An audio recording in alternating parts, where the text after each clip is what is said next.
Hey, Barry.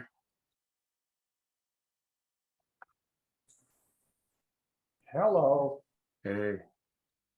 We may have a small crew today. I think at the end of yesterday's session, both Kayla and Stacy said they wouldn't be here today. Okay. Apologize for yesterday. I was so focused on getting to my daughter's place, I lost track of the time. Hmm. So, did you guys have a productive discussion then? Yeah, we went until just shortly after 1 o'clock. So yeah, it was fine. Not terribly deep, but yeah, a lot of it was about the news of the week, which was the Supreme Court stuff. Yeah. I don't know what more you can say. There's not much to be said about that hasn't already been said. Yeah. I think the difference is there's a lot of action that could be taken, but I think a lot of the issues have already been laid out to me. Yeah, I think between civil disobedience and violence, there's going to be a lot of chaos. Yeah, and they're counting on violence because then they can clamp down and excuse all the violent control methods that they're going to use. The one thing that hasn't been discussed very much, if at all, modern medicine can extract an embryo or fetus without killing it and keep it going viable in vitro and implanting it into a surrogate mother or maybe even an artificial womb. So you can do something short of abortion by allowing the birth mother not to become the birth mother, but removing a viable embryo or fetus and keeping it alive and bringing it to term elsewhere. Well, what we really need, and sadly, there's actually a point to this. I actually believe that the men and women who are taking away abortion, especially in light of rape, I actually think we ought to find one of them whose daughter has been raped and find out. Let's see what happened to that girl. Yeah, or woman. yeah. Let's see what they did. There will be true stories like that. They may be hard to find and publish, but yeah, because they've got to exist. Statistically, they've got to exist. Oh, absolutely. But you've got this medical privacy issue, which means you can't legally expose people's medical histories. At least you're not supposed to be able to. No, but I'd like to get friends and family to sort of say, hey, I know Republican so and their daughter had this and this happen to her, and they went to California or whatever. Okay. And I'd like to get those stories out in the news. Yeah. I can see also setting up a GOP foundation for bringing these extracted embryos or fetuses to term, and then being the pro-life, so it's not just pro-birth, but pro-life. It's not about pro-life. We know it's not about pro-life. That's why it's about controlling women. That's why it would be good to have a GOP institution that says, all right, tell you what, Barry, this is one thing that we can do. You and I can set this up. Let's say this is for all. No, it doesn't have to be for Republicans. We said this is for Republicans. For Republicans who are so pro-life. Here's a way that you can be pro-life. Let's see how many of them subscribe and become members. They won't. Most of them That's the point. That's the point, Barry. We can prove the point by doing this, right? There should be this is your null hypothesis, Barry. Which hypothesis? This is your null hypothesis. On the null belief. Yeah. Right? Yeah. Set it up. If they're pro-life, they're going to come by the millions and support this thing. But they won't. This is the null hypothesis, Barry. And then what do you do with all of those viable in vitro embryos that you don't have the funding to keep them alive in artificial wombs? They're just going to die. Yeah. Then who's going to be charged with abandonment? I don't even know what law applies to letting an in vitro embryo die for lack of. Hey, Barry, before we go much longer, I have one more opportunity this is actually a one-on-one. So yesterday I had a brunch with both my daughters, my ex-wife, and Ronnie's partner. Okay, so there were 5 of us yesterday. Next Sunday, a week from today, I have an opportunity to do one-on-one with my older daughter, and I got to get on the road by about this time next Saturday. Yeah. So again, if I'm good, I will remember to start the session. But this Saturday, I believe, is primarily you and me and Stacy. And I don't know if Stacy plans on coming, but next Sunday, I won't be very much in attendance because I'll be trying to get that one-on-one done, which I haven't done for like 3. Actually, I haven't had a one-on-one with Amy in probably 3 or 4 years. Oh, So I'm definitely taking the opportunity to do so. Oh, look at this. Ms. Kayla is joining us. oh, she's here after all. I thought Kayla was. Ms. Kayla, I was all heartbroken and forlorn because Barry told me you were not going to join today. Oh, I think it was Stacy. Oh, I thought Or wait. I thought you both. You know what? You were going to be out. I think you were. You're right, Barry. I was gonna not join because I'm preparing to leave, but I just wanted to pop in and see. Okay. I'm like doing makeup and cleaning my bathroom. That's all. Well, Kayla, Barry and I were talking about a little bit of the topic you guys were talking about yesterday. And Yes. I was Go saying ahead. something like, Barry, you and I could start a pro-life organization for Republicans, okay? Who, if they are truly pro-life, will do a bunch of this other stuff. Okay, true. You want to take fetuses, you want to keep them alive, you want to put them in vials until they can be actually implanted someplace. But in addition to which, let's be additionally pro-life, as in let's feed children, let's educate them, let's find them good food, good housing, good mothers, good family situation. Let's do all this pro-life shit, okay? And we'll set it up in the charter. And Barry's claim is, oh, they're not going to join.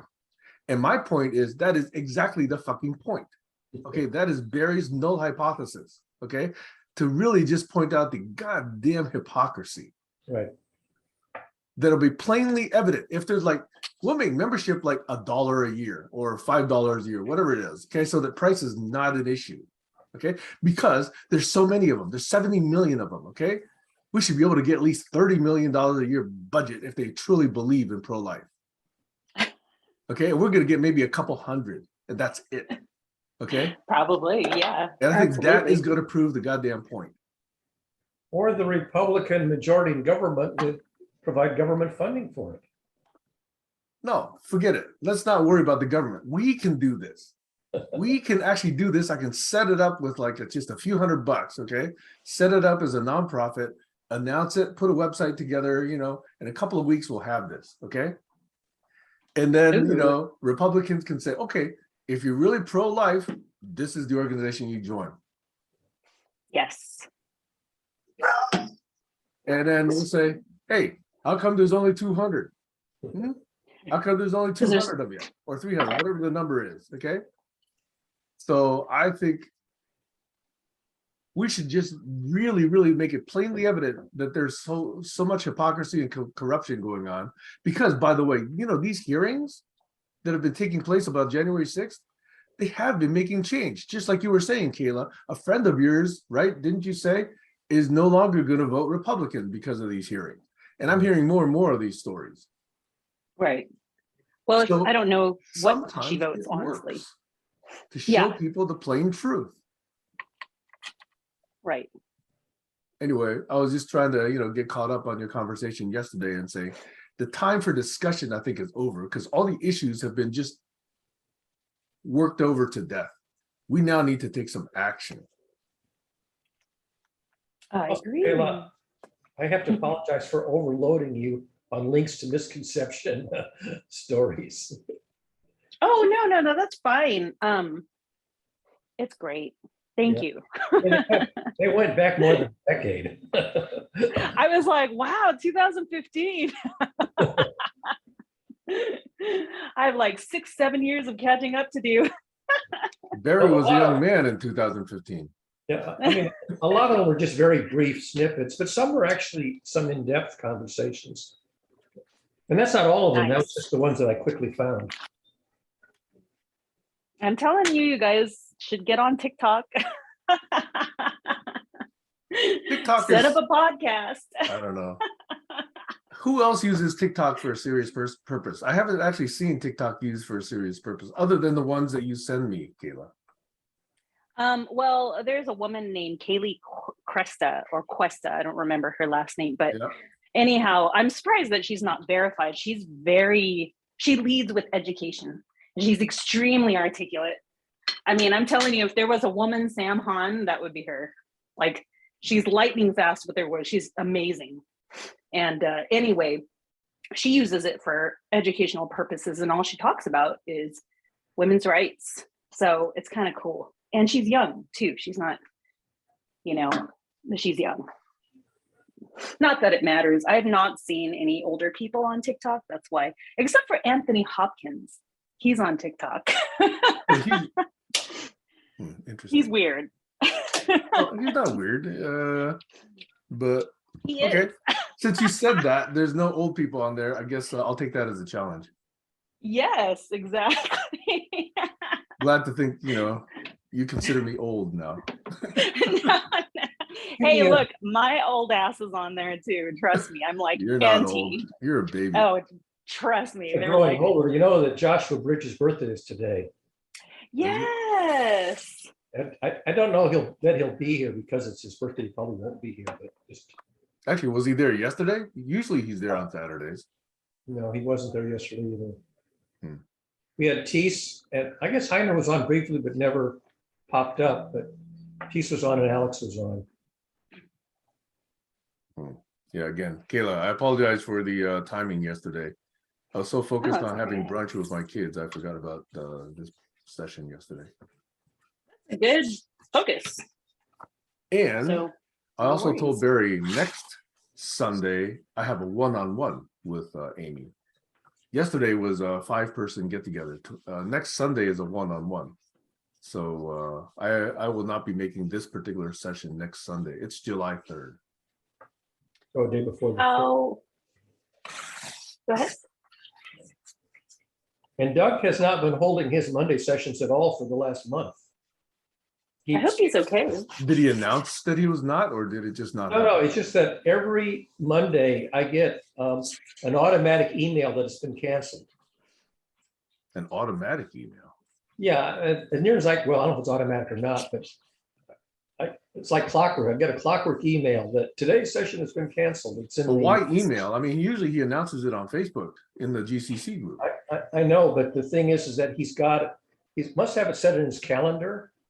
So it's a calendar reminder, but instead of the Right, calendar. but my point reminder, is about communication. If he communicates the announcement of it in one place and announces the cancellation of it in a different place, that doesn't seem to. No, he doesn't announce it. He doesn't announce that he's having it. I simply get an automatic email message of a cancellation in the calendar. Okay. But it's been, I think it's at least 4 weeks, plus or minus, that he hasn't held it. And Anyway, of course, and it'll be from, 4th of July in a week or so, or 2 weeks, whatever it is.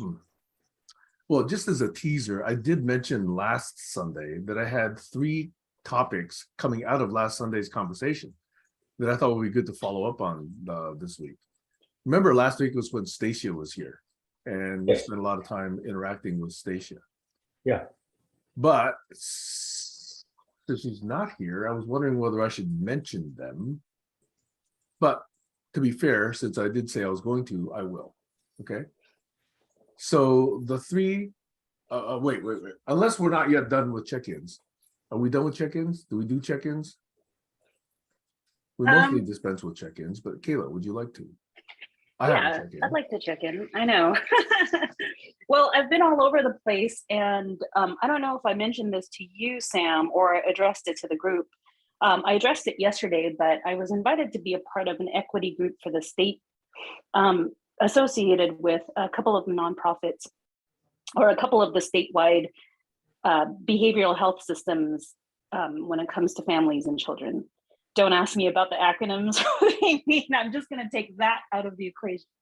But I sent in my application a couple of days ago, and hopefully I'll be a part of that think tank a part of that working group. And what they hope to do is build a framework, to address these issues, or continuing issues in regards to children and mental health. So they asked for a couple of propositions, and on the application, like, what do you hope to accomplish? What would you like to see? And a couple of them, I said, I would like to see children be involved, in this process, from middle school to young adult, so under 25 years old. Perhaps we can have like a separate think tank that involves the children, since we're talking about their mental health, because it just does nothing. You can have all of these professionals and everything and all of these experts, but if you don't hear from the children themselves, it's kind of like the progress, in my opinion, won't be as quick. That's number one. Number two, I'm like, we really have to work on putting our differences aside, hence mental health. Hopefully act in a professional manner. I don't know these people, put our egos aside and really listen to one another. And I said, that's just foundational as opposed to working on a framework. Those were, my contributions to the application. Whether they like it or not, I have absolutely no idea, but it's it's like, I was thinking simple is better. We haven't really tackled the simple things. That's why yesterday's conversation was so fascinating to me, because I finally got it.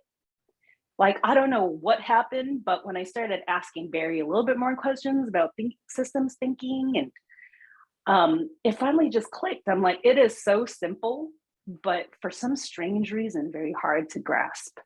And I think because not too many people have seen examples of this, unless they're, theology majors or anything. Nobody's, not, the average person, unfortunately, is not interested in intellect of that level because they can't understand it. But anyhow, that's what's going on in my work life. My personal life is, today I'm going to bring Damien over to Long Beach, and he's going to spend 10 days with his dad in Hawaii. And then afterwards, he's going to hang out with his dad for the summer.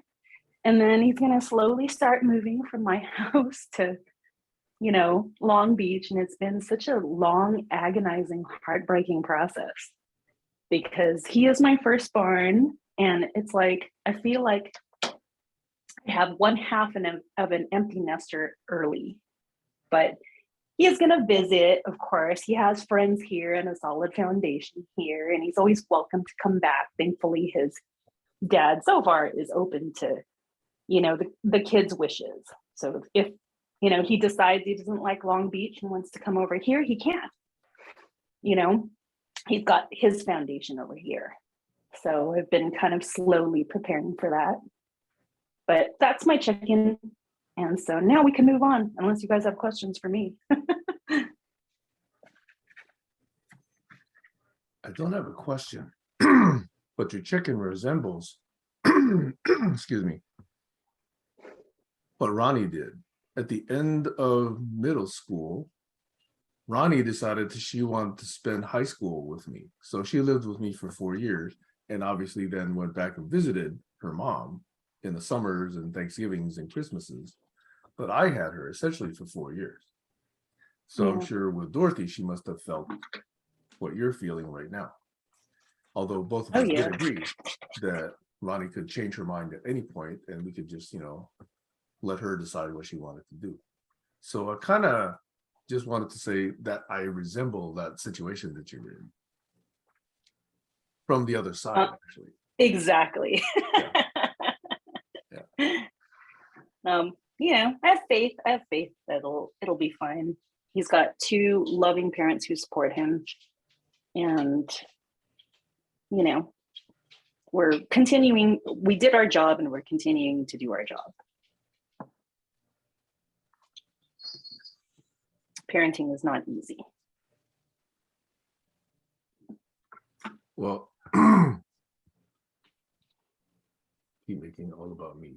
Oh, sorry about that. But what happened is Ronnie then is now spending all 4 years of college with her mom. So Dorothy now is about 1 mile away from Ronnie, and will be for 4 years. So it's like the horse that ran away, it seems. Good analogy.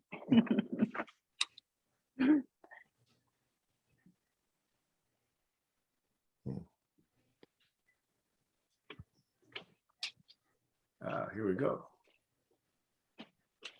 Hey, Ideas. what? I said your ideas. My ideas? Yeah. Oh, no, Shoot. Stacy just joined. Yay. Hi, Stacia. Good to see you again. Patient, okay. Yeah. So I wanted to also check in a little bit with basically some astonishment that 2021 and 2022 are really, really fascinating. You know, a lot of extremely positive things have been happening, and I'm trying to not to get too excited again, like the horse that came back. You know, I'm trying not to be too excited by that. But as of Tuesday of this past week, I closed on a neighboring property just across the street. So now I'm actually a duck farmer.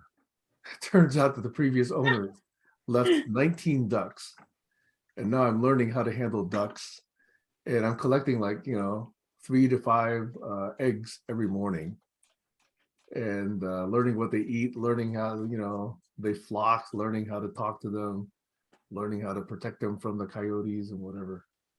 So it's really fascinating. I had a neighbor, there's a group on the island here called Camino Asians that I'm obviously a member of, once I found out about it. And one of them said she makes salted duck eggs pretty regularly. So I gave her a bucket, like 1 gallon bucket full of duck eggs from the last 4, 5, 6 days, something like that. And she's going to make salted duck eggs, which are really good in, I don't know if you guys have had this thing called congee. I guess that's the very popular name of it. In Taiwanese, we call it moe, which is just very, very wet. I call it soggy rice. And when it's really, really, warm, you crack a raw egg into it. Then you put, pickled vegetables in it. You put, dried pork sung in it. You can put 1,000-year-old eggs in it. You can put salted duck eggs in it. You can put wheat gluten in it. You can put all kinds of dried meats and fish. It's basically a way to have a lot of different flavors with, mostly a porridge, rice-like base to it. So that's what I had for breakfast every day when I was a kid until I was almost 6 years old. That was breakfast, okay? And restaurants rarely serve it. So it's really fascinating that I now run into some people who really like it. She's making duck eggs for congee, for moe. And so I get to enjoy that now. So spreading the duck eggs around the island. Anyway, that was my little check-in. That was what was exciting for me this week, among other things. Very exciting. That's amazing. Congratulations. Yeah, I used to think of myself as a technology evangelist, but my daughter looked at me yesterday after I introduced her, not yesterday, a couple of days ago when I introduced her to the ducks, and she said, "Dad, you're just a duck farmer now." Awesome. How big is your flock? 19. Actually, the previous owner said that it's somewhere between 19 and 22, because sometimes they run off someplace on the property and don't come back at night, and then they come back a couple of days later. But 3 times I've counted, there's been 19. But yesterday I only counted 17. So we'll see whether there's 19 today. Will you be able to find consumers for all those eggs on a daily basis? I don't know. It was easy to get rid of the first batch of like almost 2 dozen. Yeah. I have 5 more, and so I'm probably going to make some duck egg omelets this morning. So, and Wow. actually, I will be able to, because if nobody takes them, I'll start giving the dogs, 1 egg each day. Oh, Supposedly, it's really good for their coat and health. okay. There you go. Yeah. And right You're gonna now, get so. there's Go ahead. 4 dogs again. Sorry, Kayla, you were saying? I was gonna say you're gonna get so sick of eggs. Go ahead. Sorry. No, I'm willing to ship them to you if you guys, know what to do with duck eggs. I don't know what to do with duck eggs, but it sounds delicious. I was trepidatious the first time I tried it, but I made an omelet and used exactly the same things I would put in a regular chicken egg omelet. And it tastes almost exactly the same. There's just bigger eggs. Mm. That's it. Yeah. Yum. Stacia, you know what to do with duck eggs or ducks? Is my audio on? Can you hear Yes, yes, we can hear you. me? Yes, I rarely eat chicken or chicken eggs, but I do duck eggs once in a while. So, Hmm. fortunate for me, I'm just down around the corner, huh? You're only a mile away. Actually, you're a mile away, but it takes about 2 miles to drive to your place. Yeah. I'll try a few of those. We'll get together this Great. week. I'll bring some over later today. So, And theoretically, if you don't wash them, just leave them on the counter, they'll last about 10 days. But if you wash them and put them in the fridge, I've been told they can last up to 2 months. wow.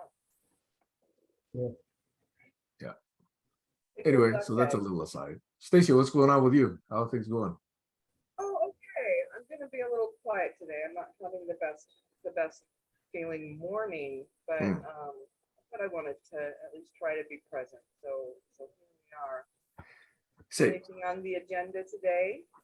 well, with your leave, if it's permissible, I had teased everyone last week by saying that out of that a conversation, which I very much enjoyed, there were 3 topics that I thought I would bring up for this week. And let's see if you recall why I brought those 3 up, because I think they were definitely ideas I got from that conversation last week. So the first topic is, and we talked about this before, but not really in depth, is what really is intuition. What is intuition from a standpoint of systems thinking, science, universal phenomena, processing information, making rational thinking? What is intuition? Okay, I think that would be a very good topic for me to learn about. Okay. The second was Barry's lesson from, I think, the Bible or someplace. This phrase, therefore choose life. I think that also has systemic implications and has ethical implications as well.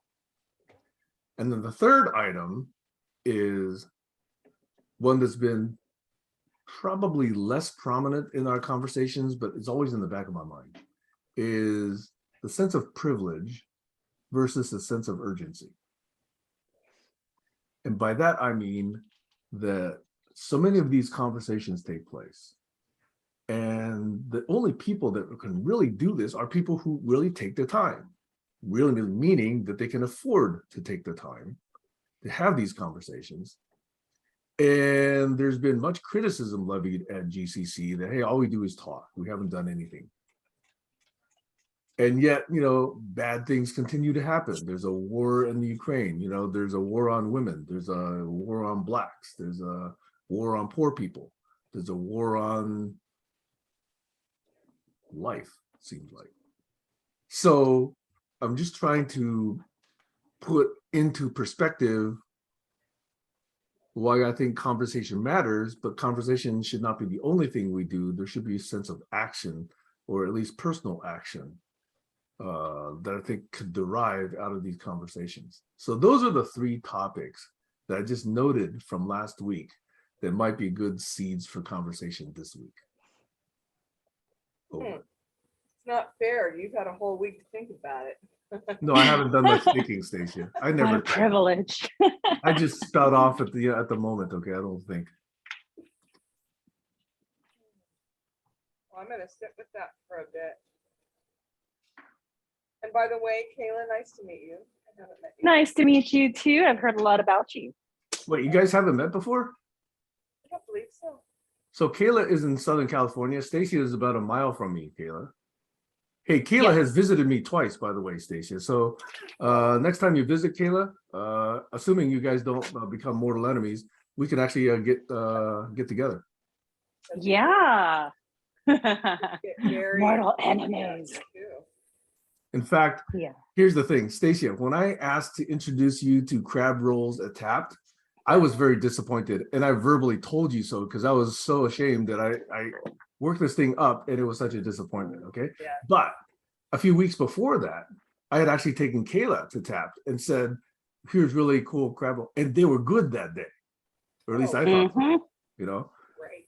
So I said, hey, last week I went back to tap and it was good again. So now I get to really show you, Stacia, what I consider a good crab bowl looks like and tastes like. Yeah, I think they got a lot of complaints about the shift. So they've gone back. Yeah, in good time. So long as they keep that gluten-free stuff coming out, I'll continue to return. Yep. Yep. When's Barry coming to visit? That's Very- right.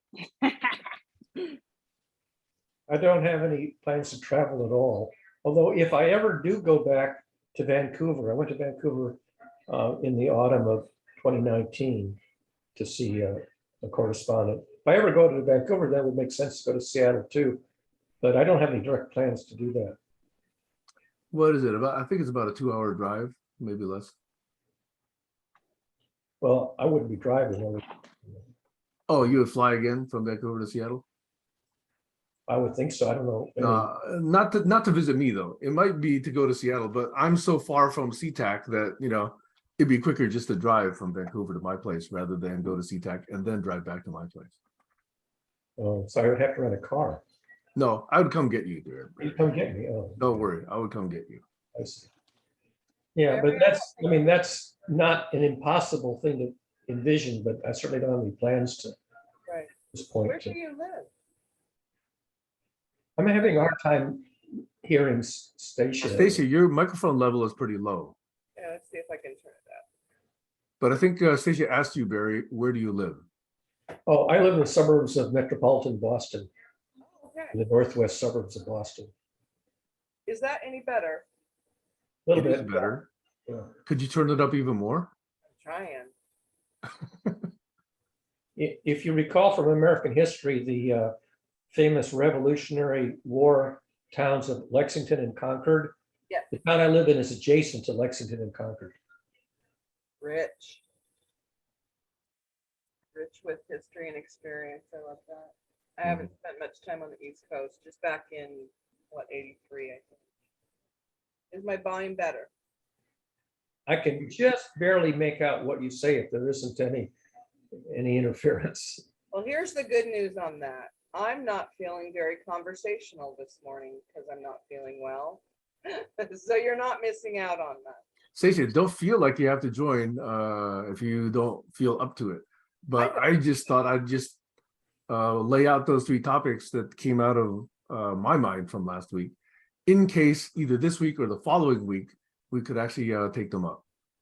Well, I don't ever feel pressure. I don't pressure myself to be involved in anything I'm not up to. But that doesn't mean I can't be present. I can witness your conversation, which is why I'm off video. Well, thanks for being here again. And Kayla, thank you for being here again, because I had thought that you would not. But we do know that Stacy's not going to be here today. Barry, you had said that, right? Yeah. Kayla will remember also that Stacy said she was going to be here today and that she had some other plans. She has a visitor, is what I heard. Yeah, Okay. All right. yeah, that's right. She has a house guest, I think. Or something. Okay. So anyway, I'd like to hear what topics might have entered your minds for discussion today, because these are the 3 that I picked out of last session.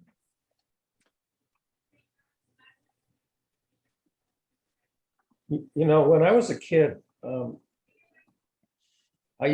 had a little AM radio next to my bed, and late at night, when you can get an AM skip, you can get very distant AM stations.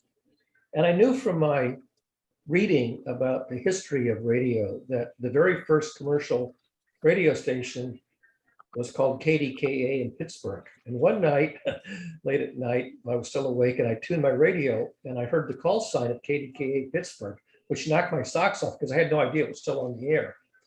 But one of the things that KDKA Pittsburgh AM station did is they pioneered talk radio.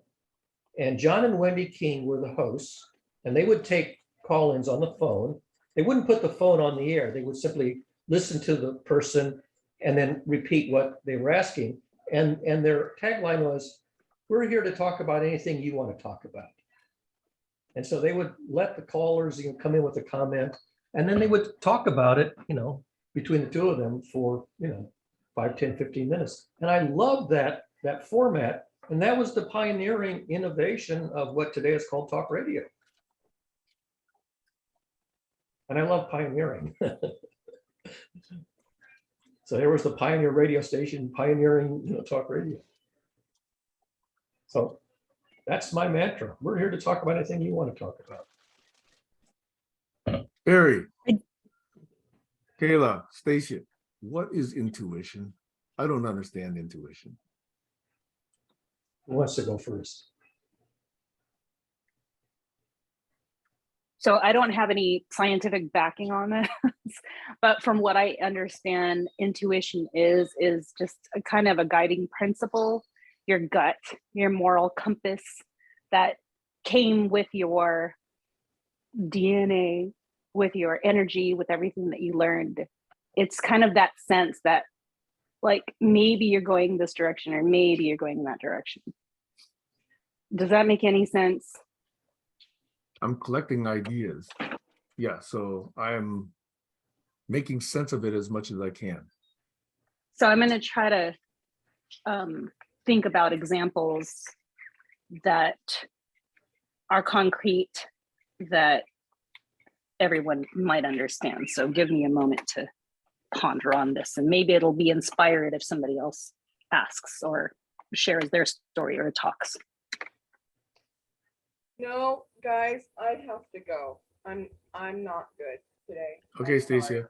Hey, Okay, Stacia, Feel want me to better? bring over? Want me to Not bring over today. anything later today? I'll be in touch. I'll be in touch. Okay, Thanks, guys. Love y'all. Thank you. go well. There was a phrase that used to be popular. I don't know if they use it anymore. Women's intuition. Do they still use Yes. that phrase? And so women's intuition is sort of like the ability to have the right idea, but not to be able to explain how you came up with it, where it came from. Just that you have this sense that something is going to work, but you can't prove it, but you can enact it. You can enact it and find out that it works and say, how'd you come up with that? And then they say, I don't know where that came from. It just sort of emerged out of the fog. And when I was doing work at Bell Labs and I was given problems to solve, when you're in college, you learn to solve problems of a specific class. So say, here's a specific class of problems, and here for mathematics, engineering, and science are the known methods for solving that class. But very often you're given a problem for which there is no textbook example of a problem of that particular class. And so you have to solve a problem for which you don't already know a viable method.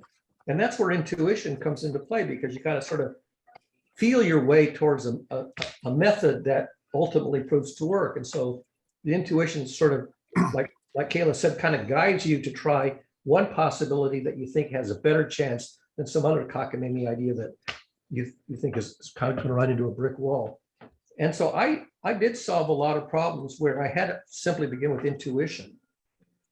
And eventually you have to write it up, because if you solve a problem, you can't just announce the solution and expect people to believe that it's the correct solution. You've got to say, show us, show your homework, show your work.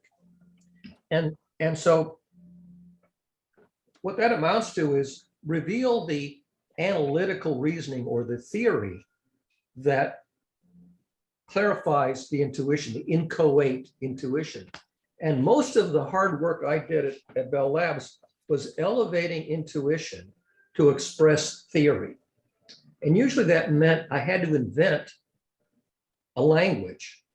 I had to invent the language, which is often a mathematical language, but sometimes it was also a narrative language. But you had to take an ineffable, inchoate intuition and elevate it to an express theory in a public language. There's this notion of private language, which is sort of how your neurons are wired up. So you can wire up your neurons so that you instinctively know the right thing to do. And they say, how did you get that? And you go, somewhere along the way, my neurons wired it up to generate the answer, but I don't know the wiring diagram. That's sort of the analogy. Go ahead, Sam. You put your hand up. So can I ask a question? Yeah. And this is interesting because both of you use the word idea. Yeah. You feel intuitive, or does thinking produce intuition? Is it a thought? Is it a feeling? What is that dimension? I think it's an analogy to related problems in another domain. Reasoning by analogy is very powerful. So if you look at a problem, you say, gee, this feels like another problem in another domain where I know I know a model, and this is kind of feels like it has the same structure. And so often reasoning by analogy, like, how did you know that was a good analogy? Or how did you know that was a good metaphor? We talked about this yesterday a little bit about coming up with metaphors that work, or analogies that work, or similes that work. So a lot of times I think intuition is the construction of an analogy that may not be exact, but may get you started, or a metaphor that's not exact that may get you started, or a simile. So you borrow structure from some other domain, and you say, let me see if I can reshape that a little bit to work in this similar case. So this reasoning by analogy, which the brain is said to be very good at, that fundamentally we do a lot of reasoning by analogy, but when you reason by analogy, it's hard to reveal, number one, how do you articulate the analytical presentation of the analogy, unless you can go back and your audience already knows where you got it from. So the more problems you know how to solve in some domain, the more likely you can borrow an analogy. But the general public may not know where you borrowed it from. I'll give you an example. When I was, go ahead. Could I please ask you to hold that example? Because I'd like to hear what Kayla has to say, because I thought Kayla unmuted when I asked that question. Okay, I'll pause, sure. Is that okay, Kayla? Yeah, I didn't unmute myself for any particular reason other than to jump in because I'm walking around. But I do have kind of a thought. Barry, I feel like you're onto it. I like that explanation. Something that came up for me is, you know, it's something that we kind of knew. Like, I'm trying to think of something that follows along with what Barry was saying, because I was following along with it. It's kind of like a piece of puzzle that you had. You're all, oh, I know. Whoops. Sorry, the dog's barking. Like, I know where this goes, and I have a feeling it goes here. I can't explain why, because obviously there's, you know, the puzzle has 1,000 pieces, but something in my lived experience tells me that this belongs here, you know. And I think that's almost what you were saying, Barry, about like an analogy that you can't really explain, if that's what I'm hearing correctly. Yes. So there's my contribution. Yeah. For now. And then the challenge is to construct the explanation so that you solidify the analogy, so the analogy becomes concrete, not so inchoate, not so fuzzy. And then you can say, this is the analogy that I'm using, and this is the original idea that I borrowed it from. Even though they seem like they have nothing in common, they have kind of a mathematical structure in common, and they have something abstract in common. And an example I was going to give is when I was doing my research on the interplay of emotions and learning, I first began by thinking of the calculus, time derivatives. And I thought of emotions as the time derivative of learning, simply because if you draw a learning curve, if you put the wiggles in a learning curve, what are the wiggles? Well, they're the second derivative. And so that was kind of an obvious analogy that if a learning curve isn't just ascending, but kind of, you know, has hills and valleys, a little bit of a roller coaster, then you say, well, then it has a second derivative. It has curves. Well, from the calculus, you go, well, that's the second derivative. Well, then maybe that's what emotions are. They're the second derivative of the shape of the learning curve. So that was a relatively straightforward analogy where I took something very concrete, Newton's calculus, and I simply applied it to a case of a learning journey, where your learning can speed up, slow down, and change direction, which is analogous to ordinary motion, speed up, slow down, and change direction. But then later I had another analogy, which was much more subtle and harder to appreciate. I was thinking about the kind of emotions which are pretty uncommon, like awe and wonder, kind of what we call the spiritual feelings, enthusiasm, the ones that are not like, happy and sad and, angry, the sort of the primary colored emotions, but the more subtle ones. And I thought, can I come up with an analogy there? And it turns out I did. And now this is something that Sam will understand straight away. I don't know how much Kayla will appreciate this, but there was a very famous scientist and mathematician named James Clerk Maxwell. And he worked out that two things which were observable, electricity and magnetism, were not independent. That if you have electricity, which is changing in time, it will generate magnetism. And if you have magnetism, which is changing in time, it'll generate electricity.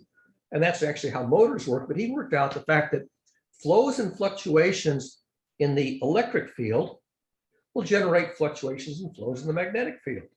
And he worked out the interplay of these two. And I remember studying that in electrical engineering. And that was one of the hardest courses I took, electromagnetic field theory. The math of that is really daunting.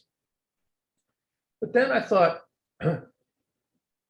there's this notion called karma. There's sort of this kind of vague notion called karma. And flows and fluctuations in learning induce emotions. And emotions induce motivation to learn or to try things out. And I tried to expand that, and I ended up developing something a little bit like a slinky model. In a slinky model, if you wiggle it on this end, the wiggles will travel down all the way to the other end. That flows and fluctuations in one mode will cause fluctuations and flows in a neighboring mode. And I thought the opposite of spirituality is materialism. People are very materialistic, very spiritual, and they seem like poles apart. And I began to draw the intermediate stages. And I thought flows and fluctuations in materialism induce fluctuations and flows in something that's not pure materialism, something's like adjacent to it. And maybe I don't know, should I bring up the diagram? Would that help? Because I don't know if I can do this justice with just words. I think the picture would be better. Let me go and bring up, find it here. Let's see. While you're doing that, may I do my pedantic reductionism Sure. and see if this is me being a wet rag here? Okay, so I think my experience tells me that our lived experiences, as both of you reference, create patterns in our memory. However we see the pattern, if it's, success, surprise, pain, or whether it's, pleasure, then guilt, or whether it's, whatever pattern we see, that kind of settles into our memory. And if it's not top of mind for a long time, it's in the sediment. It's basically, there, but it's not, it's not the visible grass that you see on easy perusal, but it's still in effect. So what I'm saying is, in reference to this pattern thinking, is that something you see could, and let's just say subconsciously or unconsciously, trigger one of these patterns that has been in memory for quite a while. And you're not exactly able to reference the specifics of it, given this new situation, but in some way you've seen it before. You've seen how it plays out. You've experienced what success or failure in that pattern kind of feels like. And that might be an aspect of intuition. So I think that there is some part of having that experience and having that lack of awareness of exactly which one it is, but that some vague pattern still can take hold of this current situation and still kind of give you an indication of, oh, this is how it worked out last time, or this is how it didn't work out last time. And that's what I'm thinking is an aspect of intuition. Here's the null hypothesis, Barry. In other words, can we intuit anything that we have not ever had an experience of? Probably not very well, if at all. That's my question.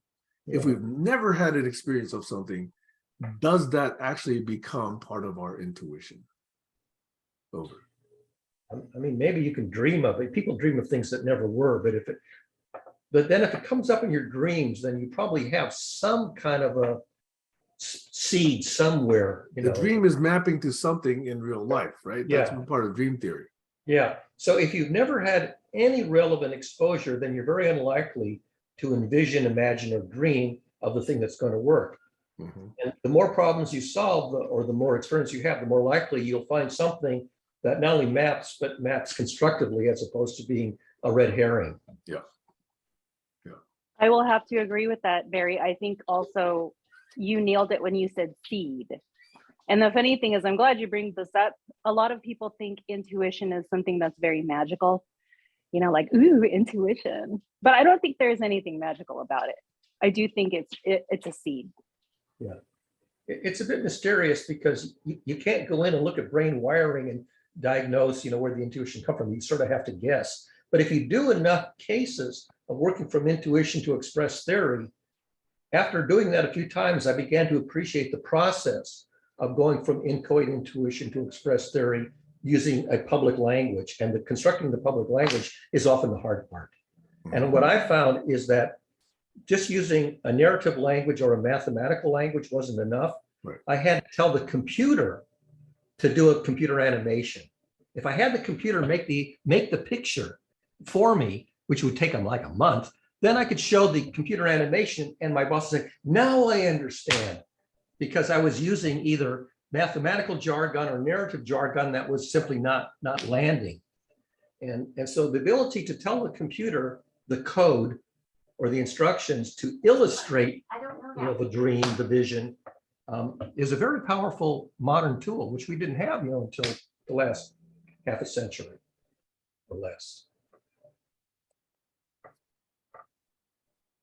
Kayla, I'm really glad you said that about it not being magic. See, to me, I think there's an explanation for intuition that is also not magic.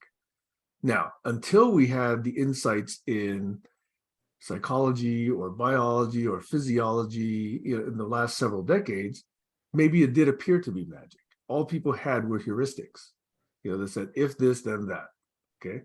And there was no underlying evidence to support it other than anecdotal.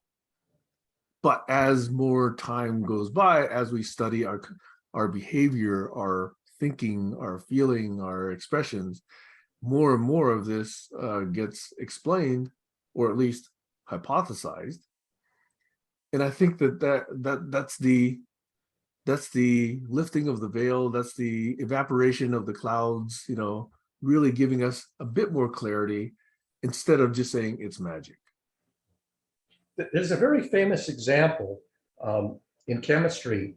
Kekuli was trying to work out the structure of a benzene atom, and he was trying to draw these Tinker Toy stick figures. He couldn't get a model that seemed to make sense. And then he had a dream of a snake eating its tail. And he goes, oh, it can be a loop.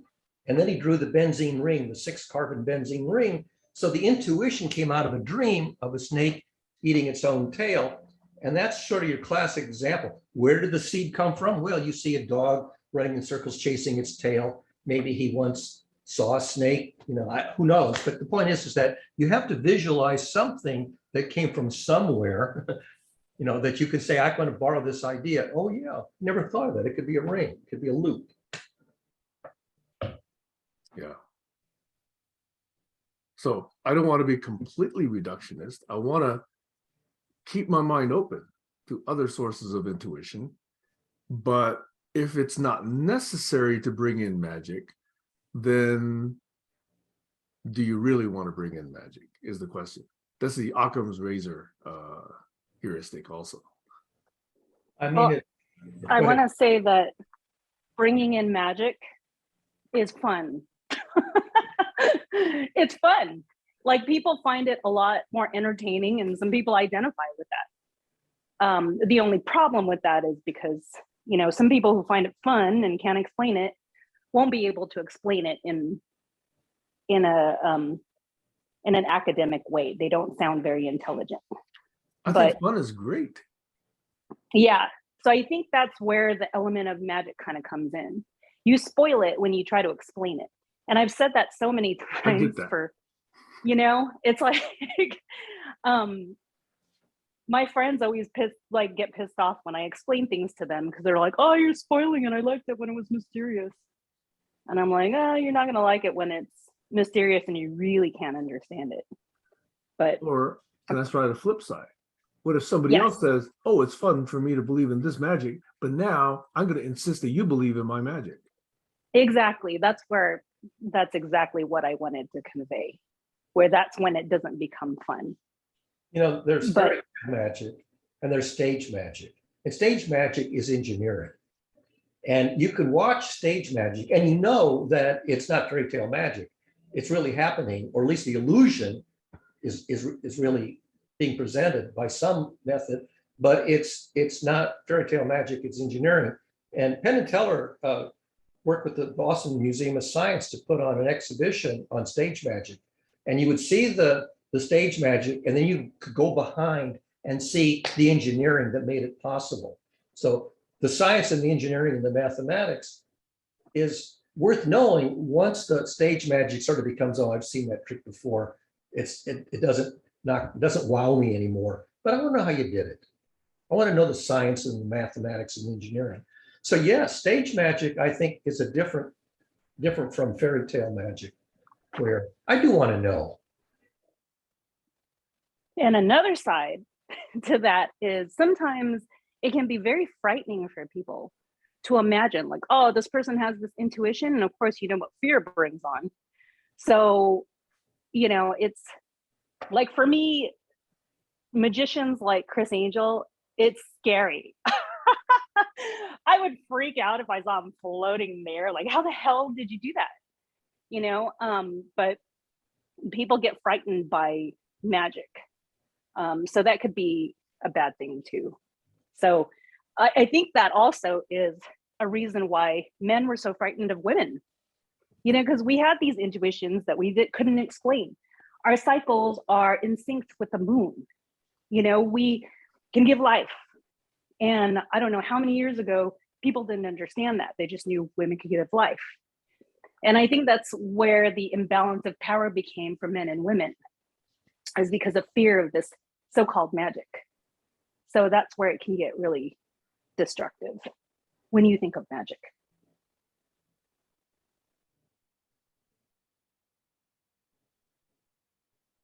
You know, when television first came out, we used to speak of the magic of television. Of course, we knew it wasn't magic. It was very advanced engineering and electronics, but to the audience, they simply said, "And now by the magic of television, we bring you," you know, they would do something that what was not possible before the invention of stagecraft and television, theatercraft. I like to tread lightly with my fun now that I'm a little older. And I think that's what people should do when it comes to certain things like this: intuition. Tread lightly. What do you mean by that? Well, it shouldn't be something that's one way or the other. I love this explanation because all three of us had some type of contribution towards it, that still is fun, in my opinion. But some people enjoy that fun more, like drinking in moderation. You know, some people just can't. They want to drink excessively, and it's bad. And then some people just don't drink at all, and they kind of impose that whole thing on society, and that's not good either. So tread lightly would be something in the middle. That's the best opinion I can example I can give right now. When I was volunteering at the Science Museum, we had a bunch of science toys. You engaged the visitor with a science toy that produced some kind of phenomenon, which was kind of surprising. And you let them observe the phenomenon, and then you ask them, how do you think that works? And you let them come up with all kinds of possible working theories.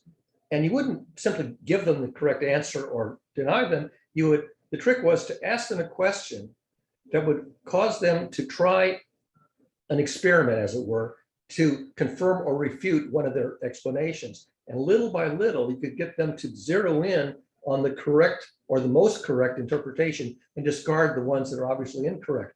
So the idea wasn't simply that, you know, there's an intuition, it's right or wrong, but it's a process that you can incrementally hone in on the most viable ideas and systematically marginalize the less viable ones. And that process was more important than getting the right answer. And that was fun. How can you confirm or refute? How can you rule in or rule out one possibility that comes to mind? And of course, as the subject matter expert, you sort of knew which question to ask that would sort of draw the dividing line between you know, one possible idea or another. That was a lot of fun. It was fun for everybody, the visitors and the staff.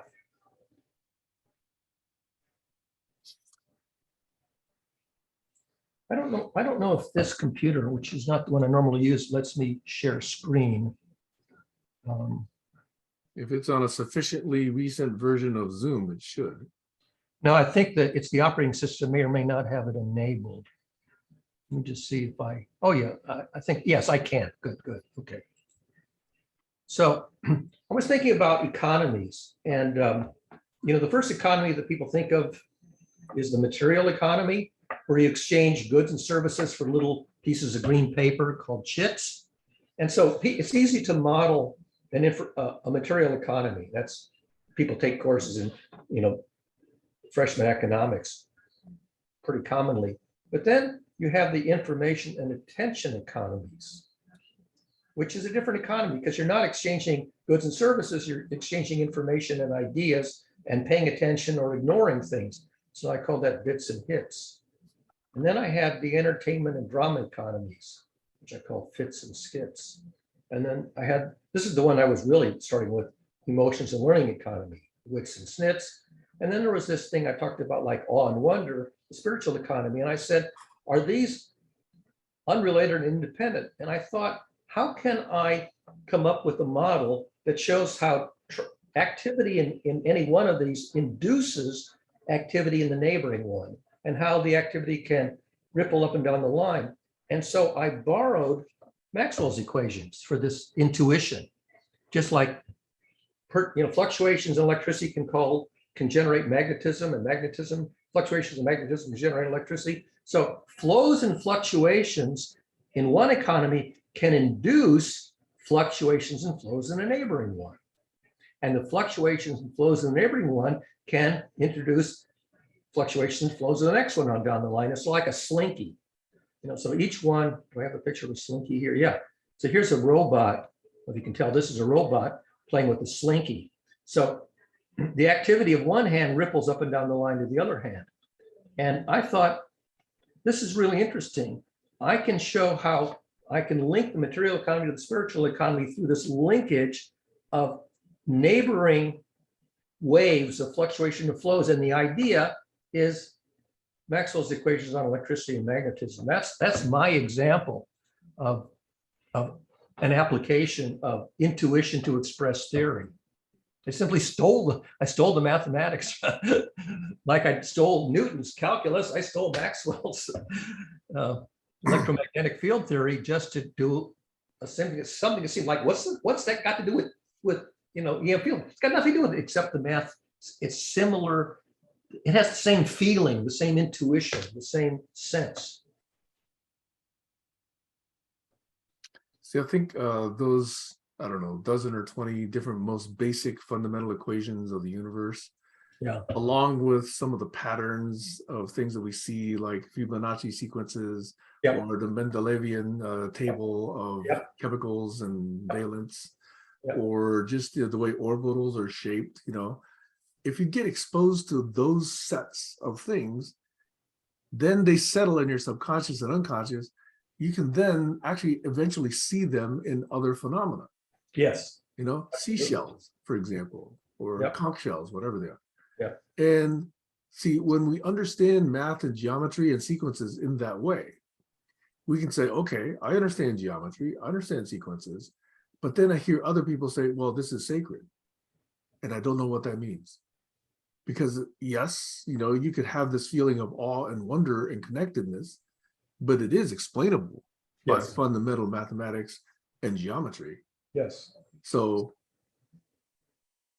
is it sacred really? Or is all of math and, you know, science sacred? I would think that that is the case. Yeah, absolutely. It's awesome. Yeah. And in fact, that's a much deeper appreciation for what the universe / God is telling us than words of, you know, old men that have not been questioned in centuries. Yesterday, I was watching a Sudoku expert solve a custom Sudoku puzzle that a mathematician had developed. And when they present these puzzles, the creator of the puzzle gives it a name. And this puzzle had a name which seemed like it had nothing to do with the puzzles. The name of the Sudoku puzzle was called 2D wave particles. And the guy who was solving it sort of ignored the name, but it was a geometric puzzle where you had this grid where you had to fill in the parts where everything had to fit, you know, in a sense where nothing interfered with everything else. And I go, this reminds me of electron shells in an atom. Like you have a dumbbell of electrons in this axis, you have another dumbbell this way, another dumbbell that way, and you get these 3 interlocking dumbbells and everything fits and nothing clashes. And it agrees with the Pauli exclusion principle that no two of them are trying to occupy the same position at the same time. And I go, I bet that this is inspired by, you know, Schrodinger's wave equation and you know, atomic orbitals. And it was suggested by the title of the puzzle, 2D wave particles. And the guy who came up with the puzzle tried to explain where he got the puzzle from, and he didn't really say how he got the puzzle. And I said, I have this eerie feeling that this is analogous, you know, to electron orbitals, but in 2 dimensions instead of 3. And I said, and I left a note. I said, am I right? I'm waiting for him to answer. But that's an example of an intuition where you see the pattern is recognizable, but from a completely unrelated domain that the average person would not have any familiarity with. But you can borrow and say, yeah, it's really the same problem. How do you arrange things that it all fits together and doesn't interfere, and there's a place for everything and everything in its place? Yeah. You know, and that to me, to my mind, that's awesome. That's just awesome. And it's clear from the way you tell that story that had you not seen orbitals drawn out, Right. you probably would have not have made that connection. Absolutely not. You could have heard a verbal description of it, Yeah. but it wouldn't have jarred that visual mapping. Exactly.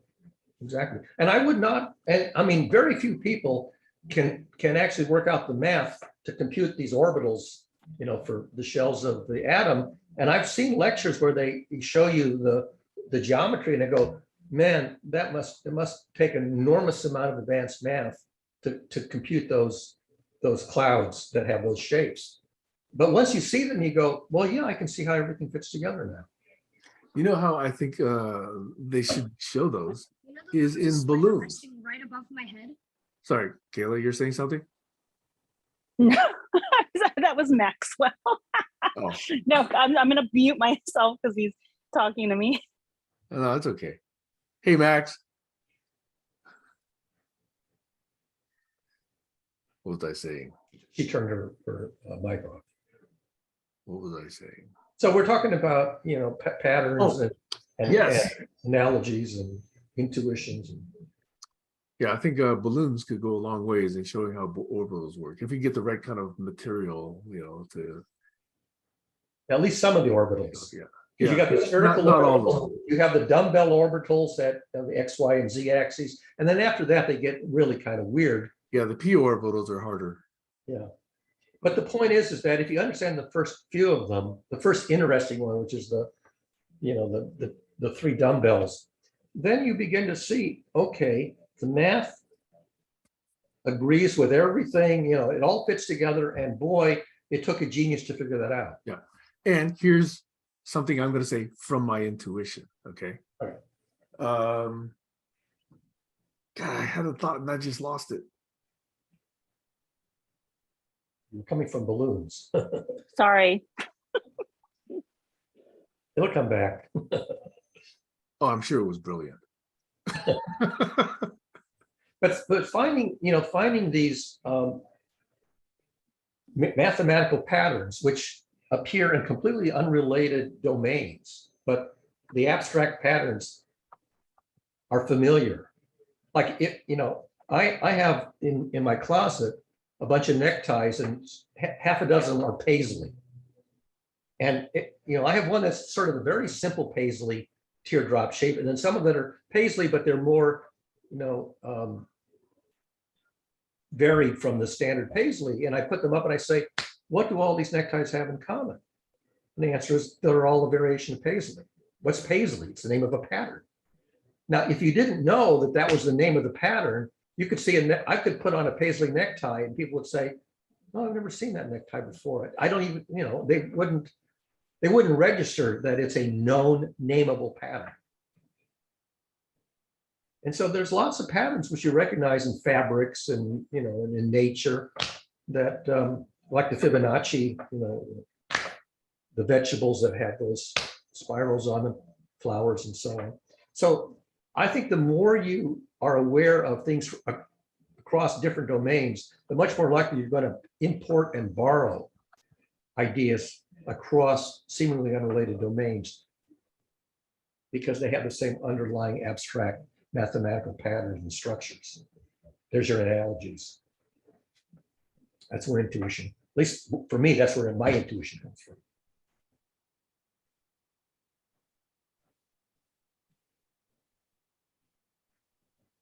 I'm going to have to sleep on this and let that idea reappear in my head. I did hear you. I did hear you because I do. Okay. I'm a little bit disappointed in this conversation because it seems like we're mostly agreeing.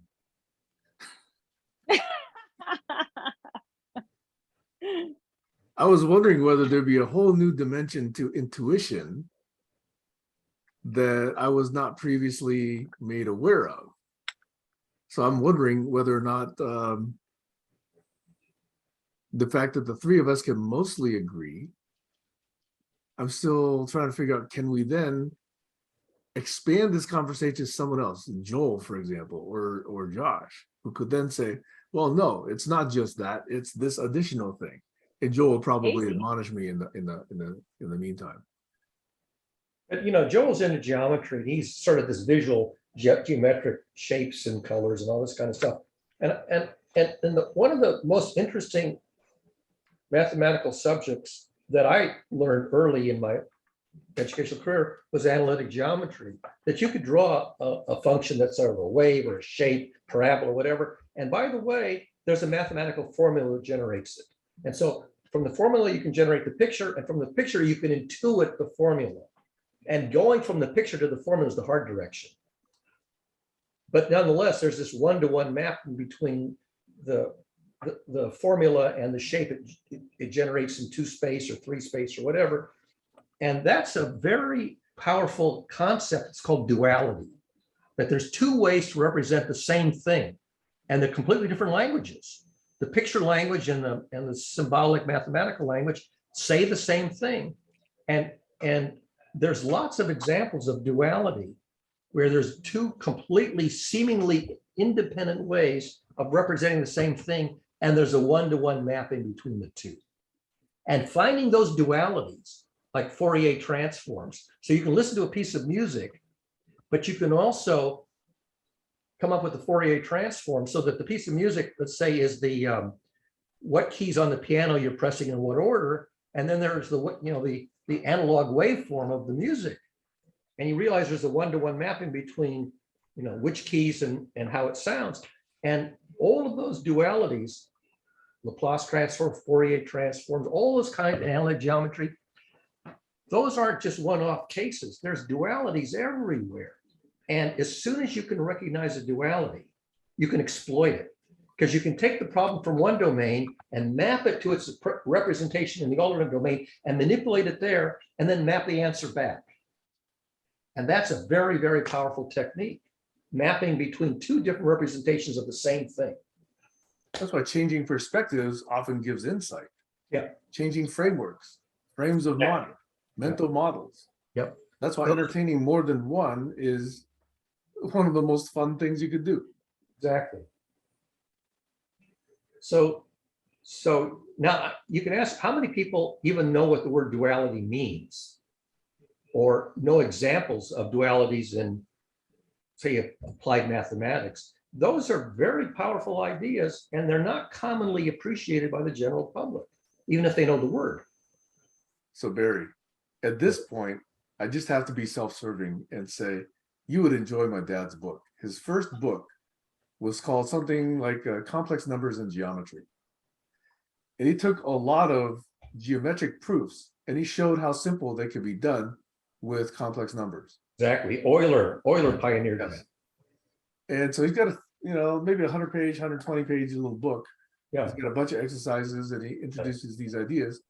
And it's just a fun thing for people who are tired of analysis and dry analysis, but can actually then see how it's easily mappable into other domains, and difficult things become easy, etc. You are. Laplace transforms and Euler's representations in complex numbers, and that is very powerful. But to learn it from the outset is quite a challenge. You really have to knuckle down and learn some advanced math, and most people, of course, don't get that far in mathematics. But boy, if you do, it's extremely powerful and enables you to solve problems that the average person wouldn't have a clue how to solve. So that's why I think, my dream is to develop a mathematical language that describes both large scale and micro scale human behavior. Okay.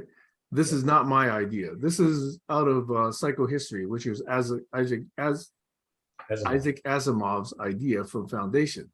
But he was positing psychohistory as a mathematics of large populations. I actually think if you go intra-personal, you can actually look at the elements and the dynamics and the kinetics of internal individual behavior. What are the motivators? What are the objectives? What are the driving factors? What are the constraints? And look inside. What are the, there's a term called generator. For example, look at the shirt you're wearing. Yeah, right. The shirt you're wearing has a pattern. Now, I can tell you without knowing the correct answer that there's a recursion law, a mathematical recursion law that generates that pattern. And if you could write down the recursion law, a machine could just simply generate variations of that pattern on your shirt. But I can look at the pattern on your shirt and I go, I could recognize a similar pattern, but I have no idea what the generator is. I don't know how to get the generator. That's the hard direction. It reminds me of something that comes out of a gas chromatograph, by the way. Oh, really? That I would Yeah. not know. Okay. Oh, Or maybe a liquid maybe, chromatograph. maybe, or were you doing the Yeah. gene thingy? Okay, yeah. Where things are spreading out and the velocity determines different kinds of densities of things. Yeah, okay, I get that. So yeah, so you see that, so you have interpretations and analogies and applications in the physical world and the mathematical world, and recognizing that a duality exists to be discovered, maybe easily, like for example, I have a rectangular pattern. This is probably much easier to find the generator of a rectangular pattern than the one that on the pattern that Sam is wearing. Mhm. But people who do fabrics, they have an intuition about how to make patterns, fabric patterns that people are going to buy that are pleasing to the eye and so on. And they go, how did you know to use those colors, that color combination and that geometric layout? And they simply, I had an intuition that's pleasing to the eye. Now, if you could do the generator functions, you might be able to figure out what feature of the generator function corresponds to ugly or pleasing. That's an unsolved problem. But it probably will be solved in the 21st century. Hey, that raises another question. What is aesthetics? Exactly. Golden What Ray. is aesthetics? Tell me. No, you tell me, Kayla. You're the one who builds beautiful things. There was Kayla a has an study. intuition. Kayla has an intuition about how to make a lei that is pleasing to that. People will say, "Oh, I like that," or "Who would Well, want that?"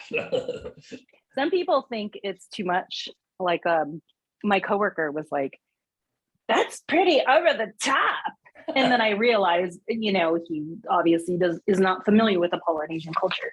Yeah. But anyways, there was a study about babies, like, and what's pleasing to them. Okay. Like for instance, if they see a symmetrical face, like that's considered beautiful or something. What's pleasing to babies, what's that initial reaction, what do they light up with? So that was interesting to me, and that came up when you were asking what aesthetics is. So you tell me what aesthetics is. It's subjective. I think these boundary ideas that we don't understand well, like aesthetics, like love, like spirituality, like intuition, like emotions, are the true Turing tests. It's not just standard conversation. That's almost been done, right? Conversations by automated machines have already fooled certain humans and are doing a good job of it. Yes. But it's these new boundaries that are the next generation Turing test. Like, could you actually pose a question to a bot and have it say, well, this suggests the following, and give you a way of mapping certain of these patterns it has seen in its memory, and yet still not be able to explain it, and yet have it still be applicable, and better yet, have it be testable and then refinable. That I think is more interesting. Not whether or not an initial idea comes up, but can you work that idea and work in other intuitions and other methods and other heuristics in conversational interaction to co-create something? That I think is the true Turing test. Now, if a machine were able to do that, I'd be very willing to call it intelligent. Well, take for example, Sam, how images are matched to similar images. They're doing correlations. They're doing some kind of mathematical correlation. And so your shirt has an autocorrelation. It has a very strong auto. Barry froze. Am I frozen? Kayla, can you hear me?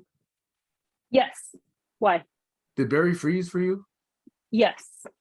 Oh, when I said autocorrelation, Barry, you froze for about 20 seconds. Okay, I'll go back. So what I had said was the mathematics of that similarity is called correlation and autocorrelation. So like if I put a picture into Google's I forget what they call it, the image, reverse image search, right. It will find very similar images. And it's using an autocorrelation function, not a correlation function, whereas your shirt has an autocorrelation. That is, this patch of it looks very similar to a neighboring patch of it. Sort of like, this is an autocorrelation. I can line up two things, and this is a peak of the autocorrelation. So the ability to represent something mathematically in terms of, say, spatial frequencies or color frequencies, and then find correlations, that's an example of your duality. Converting something from one representation, pixels, to some spatial frequency representation, finding autocorrelations and mapping them back and say, these have the same appearance nominally. So yes, I mean, those are extremely powerful, and the brain can do correlations. I mean, we say, oh, these two people, you must be sisters, or you must be, siblings because you look alike, and yet you're not identical. So yeah, the brain can do sort of intuitively, without say showing the math, can do correlations and autocorrelations. When you're singing and you're singing, say, one stanza, the next stanza is going to be very similar. It's going to rhyme, musically rhyme. So rhyming is a kind of a correlation. And yet we're very good at doing correlations without doing the math. But there is the math. Because the brain has evolved in order to do that kind of pattern processing. Exactly. And we still don't know exactly how that works. Pattern recognition, pattern discovery, pattern creation. And Right. so this ability to reason in patterns, pattern thinking it's called, Mhm. that's a very powerful technique, is pattern thinking. And one of the things about pattern thinking is we don't yet have a good language for characterizing patterns. There's a frontier of coming up with a universal pattern language. So that any pattern, there is a public language that names that, not names it, but just characterizes that pattern. And we don't have a pattern language, but the brain can nonetheless, as if it had one. You know, I've done some searches in Google for pattern languages, and what comes up most often is architectural ideas. Yeah. It turns out it has its root in architecture. I think there's modern applications of it. PLAST, I forget what that acronym stands for, but Pattern language, something, yeah, and systems thinking or something like that. yeah, and systems thinking. I think Right. But I look in there and I'm having trouble figuring out what their pattern language is. they don't have it yet. Yeah. That's the goal. The goal is to come up with a language that can precisely and consistently characterize a pattern. And they haven't got it yet. Now, recursion laws is one possibility is, can you come up with a way to eke out the recursion law for a given pattern? And that's an unsolved problem. You can take a recursion law and compute it and say, oh, it generates that pattern. It looks like clouds, or it looks like grass, or it looks like wood. But to go from an arbitrary spatial representation and find the recursion law, that's essentially, the unsolved problem. We don't know how to do that yet, except from a catalog of special cases. Remember these tests that used to give you these long sequences of numbers and say, okay, what's the next number? Yeah. Can you find the, It always seems like I hate those problems, because if you look deeply, you can always find a different pattern than the one that they suggest that you find. you want to find the simplest recursion law or the simplest generator that solves it. So you can memorize the whole pattern, and that's maximum. So you want the minimum number of bits or the minimum formula in some sense to generate the pattern. And that is a hard thing to do. Some people are better at it than others. Some people say haven't a clue. Some people can spot it right away. And I think the more math you have, the more likely you are to be able to spot. But the problem is, if I take a look at a 3 or 4 or 5 number sequence, to me, there's always multiple ways you can generate the next number. Now, there's obviously one, not obviously, but most of the time there is one obvious thing that they want you to say. Yeah, what's the simplest rule that you can come up with? But there's typically more than one. Oh yeah, absolutely. I mean, just by its very nature, theoretically, there are infinitely many. So that's a bit of a riff on intuition and patterns. They're all kind of, aesthetics. They're all kind of part of the same thing. So if you took one of your rules and you generated a continuation and you say, but that continuation doesn't feel like it belongs. It feels like it's a bit alien. So you want something that doesn't seem in any way alien to the initial patch. And that's the trick. If I gave you the first 17 digits of pi, can you find the recursion law that generates the next million digits of pi? Well, few people figure that out, starting with Archimedes. But most people, if you gave them a random patch of the digits of pi somewhere in the middle, they wouldn't recognize that those are, 100 digits of pi somewhere in the middle and give you the recursion law. Now, some people might guess that, oh, this is some famous irrational number. It kind of recognize it as being e or pi or square root of 2 or something. Yeah. Like that. So here's a question: since you say that is doable, couldn't you say some n number sequence in the digital representation of pi? Could you find that in the digital representation of e? Up to a certain size. In fact, there's videos about this. What's the longest patch of any one expansion of pi or e or something that you can find? For example, can you find the same patch elsewhere? What's the longest patch that you can find repeated in a trillion digits of pi? And I can't remember, something like 18 or 19 or 20 digits you can find a repeat. There's a couple of videos about that kind of stuff. What's the biggest patch that you can find at least one repeat? See, to me, it's combinatorics that is a really underappreciated part of mathematics / science, Yes. because it's combinatorics that tells me that despite how vast the universe is, we might actually be unique in the entire universe. It's possible. The Fermi Given paradox. the combinations of DNA, for example. Oh, How many yeah. possible combinations of DNA there are? And Oh, yes. could you even birth that many given an infinitely long-lived universe? Bellman's principle of dimensionality. Yeah. The more dimensions you have, the more the number of possible cases expands.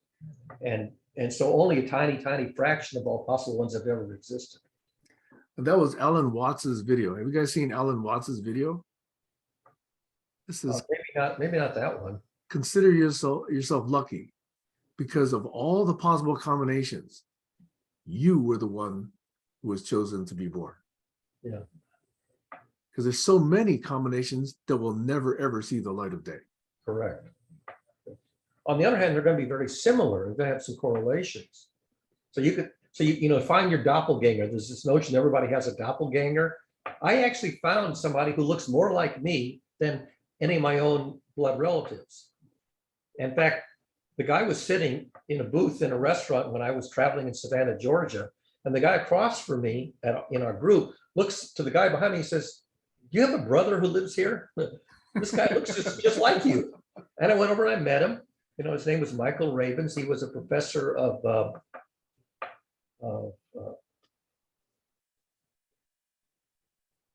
some kind of engineering, architectural engineering. He had red hair. In fact, I found a picture of him on the web from when he gave a talk. And I put up on my Facebook page, and I said, "This is not a picture of me. This is a picture of my doppelganger, Michael Ravens." They said, "No, that is you, Barry." I said, "No, it's not." But we look so much alike that we could easily be mistaken one for the other. That might be rare for you, but as an Asian in this country, it happens more frequently to me than I suspect it happens to you. I went over to meet him and I said, "My friends think that we look alike." I said, "Maybe could we be related?" And he says, "I doubt it." He says, "First of all," he says, "I'm Jewish." I said, "Well, so am I." Maybe we have ancestors. Hey, have you guys checked your DNA? Have you checked your chromosomes? I have. Go to 23andMe. Maybe your dad was busier than you thought he was. But yeah, so yes, you will find people have the same 29 people have the same birthday. 2 people will have the same birthday at high probability. So yes, you have all these mathematical observations which are not intuitive. A lot of mathematics is not intuitive, but other things aren't very intuitive. That's why combinatorics, properly applied, is still standing by, ready to inform us. Because even simple things like a 19 by 19 grid of a Go board game. Yeah. How many combinations of Go games can there be? More, I believe, than can be reproduced in time. Astronomical number. Yeah. So if you take that same notion and look at DNA, which is infinite, well, not infinitely, a lot more complex than a 19 by 19 board. Yeah, absolutely. Yeah. And say, okay, how likely is each combination to be born? Infinitesimally small. And for most of them, it's 0. In fact, if we were to approximate, the chances of any of us being here 0. is 0. There's no chance I was going to exist, And also you vary from over time. You do not remain identical to your former self. I've lost contact with a bunch of people I used to be. You heard I think there's a book title to that extent.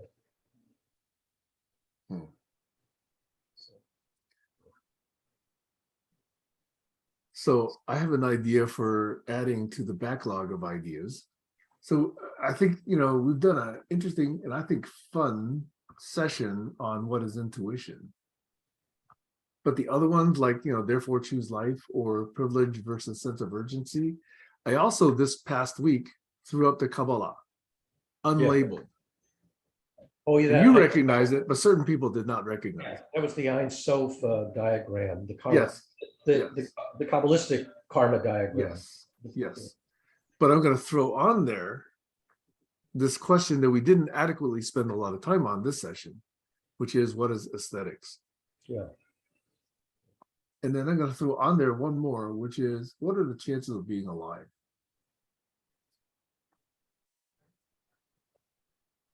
You know, this question has always been fascinating to me ever since I took, I forget, it was either biology or chemistry way back in high school. And somebody introduced me, my teacher, one of my teachers introduced me to the book by Jacques Monod called Chance and Necessity. Do you know this book, Barry?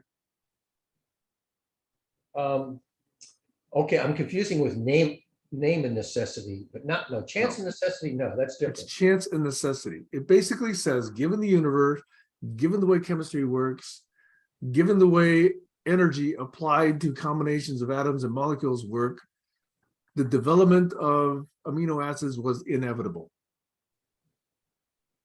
Yeah, well, There was, yeah, there was no chance that it would not ever develop. yeah, And if amino acids did develop, then the chances of them combining were inevitable. I'm interpreting in my own very faulty way this entire book, of which I admit I haven't read in its entirety, okay? But it basically says life was inevitable, given the processes of the universe. yeah. That's actually in Hofstadter's book too.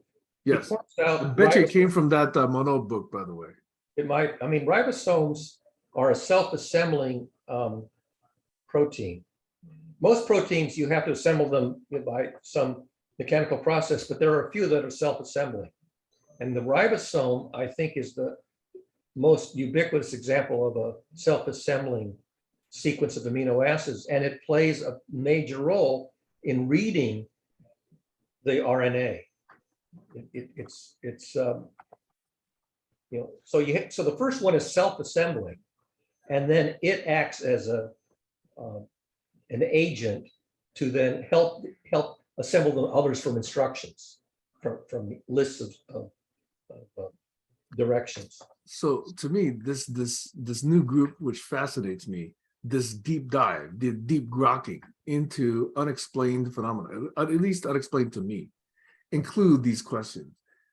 The chances of being alive. What is life? What is consciousness? Yeah. Hell, you know, what is jealousy? And look at it systemically. You know, what is guilt? All of these things. I think they're physiologically, biologically, mathematically, statistically, systematically explainable. Yeah. Does it make them dry? Probably. Okay. But does it make it somewhat more actionable and possibly more useful? I think so. Well, in particular, if you can recognize the existence of these states, these are cognitive emotive states, and you can recognize the likely dramas that emerge in the wake of the presence of these states, and you can recognize that some dramas run to tragedy and some run to comedy or love stories, then you can say, the more I know about how these things play out, the more I can do metacognition to manage the future course of action and not have the tragedies that lead to loss of life. Give ourselves that new pattern Exactly. that can inform our future intuition. Right. And that's where the theologians were headed. They were trying to find, from empirical information and observation, the pathways which are wise and not foolish. Because you can say, well, that was a foolish choice because it's going to lead to disaster. How did you know that? Because I saw an example of it. I saw it in the history. So let me give you what I consider one of the juiciest questions in this whole systemic and deep grokking idea. Why would the universe invent orgasms? Oh, so that you'll wait, Barry. Let's talk about it at a different session. Okay. Let's not explain it now. Okay. But to me, it's one of the interesting questions about, you know, of all the ways to sustain life, you know, do other species have orgasms? Is it just humans?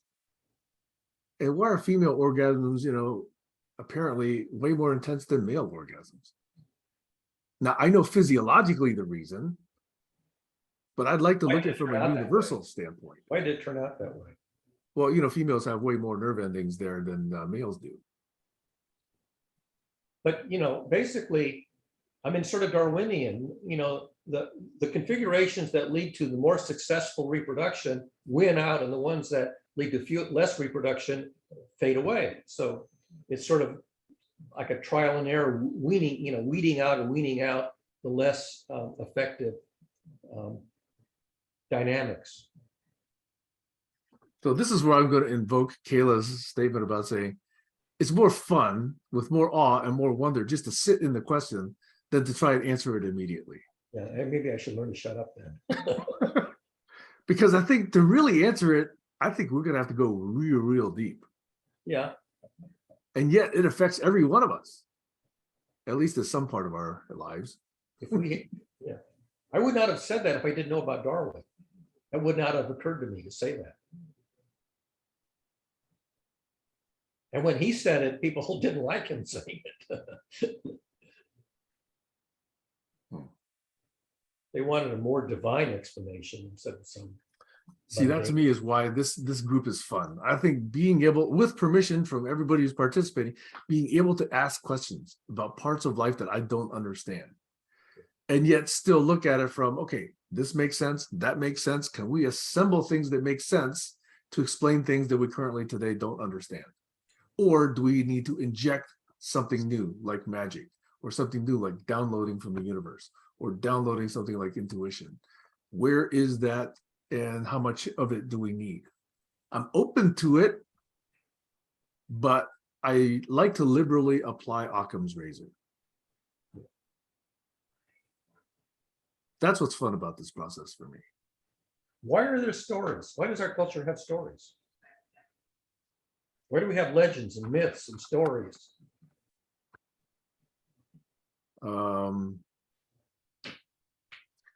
Okay, so let me do the obvious, dry answer thing.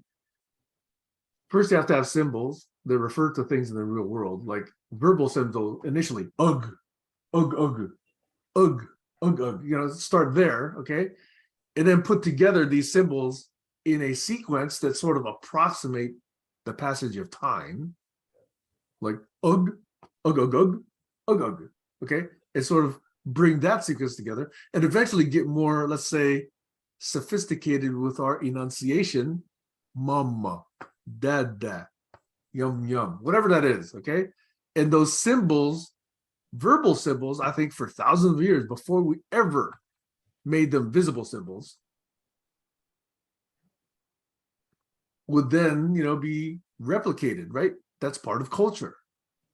Now, I'm obviously speaking out of my ass because I'm not an archaeologist or a paleontologist or a human history major at all. But to me, it just seems so simple that initially you need some sort of symbology.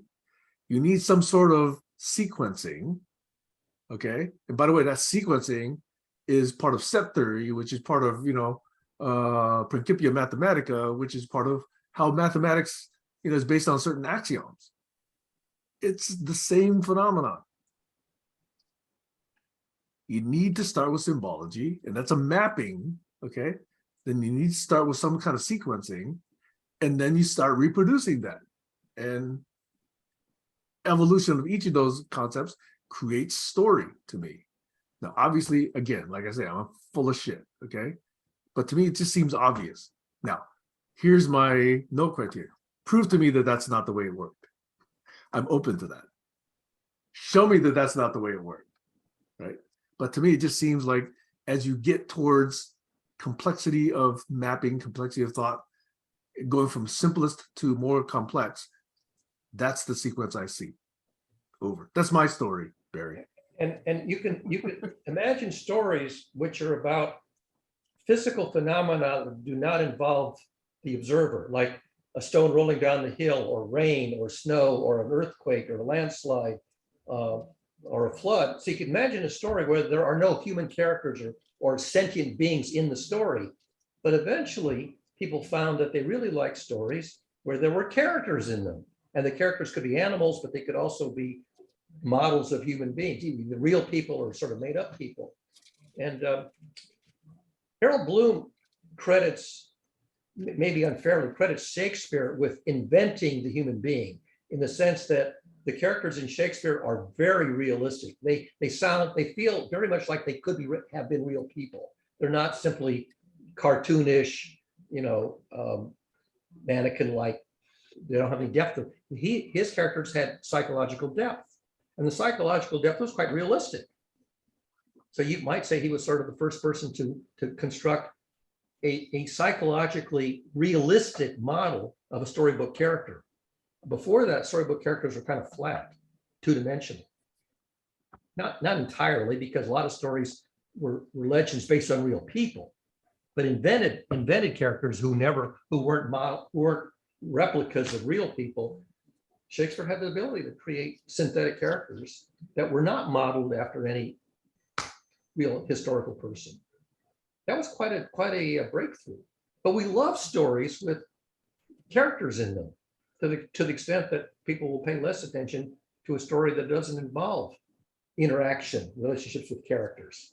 So is that one of the problem with stories from the Bible, that each character is only given just a very short treatment? We don't see a lot of psychological development, or is there a set of characters in the Bible that actually do get Well, so the extensive ones that are psychological supposedly development? historical accounts are modeled after real people. But so if you go back to the Genesis story, those are made up characters, and they're very shallow. That's sacrilege, Barry. Allegories, there's allegories, I mean, Jesus wasn't the only one to tell allegories. There are allegories in the Old Testament too.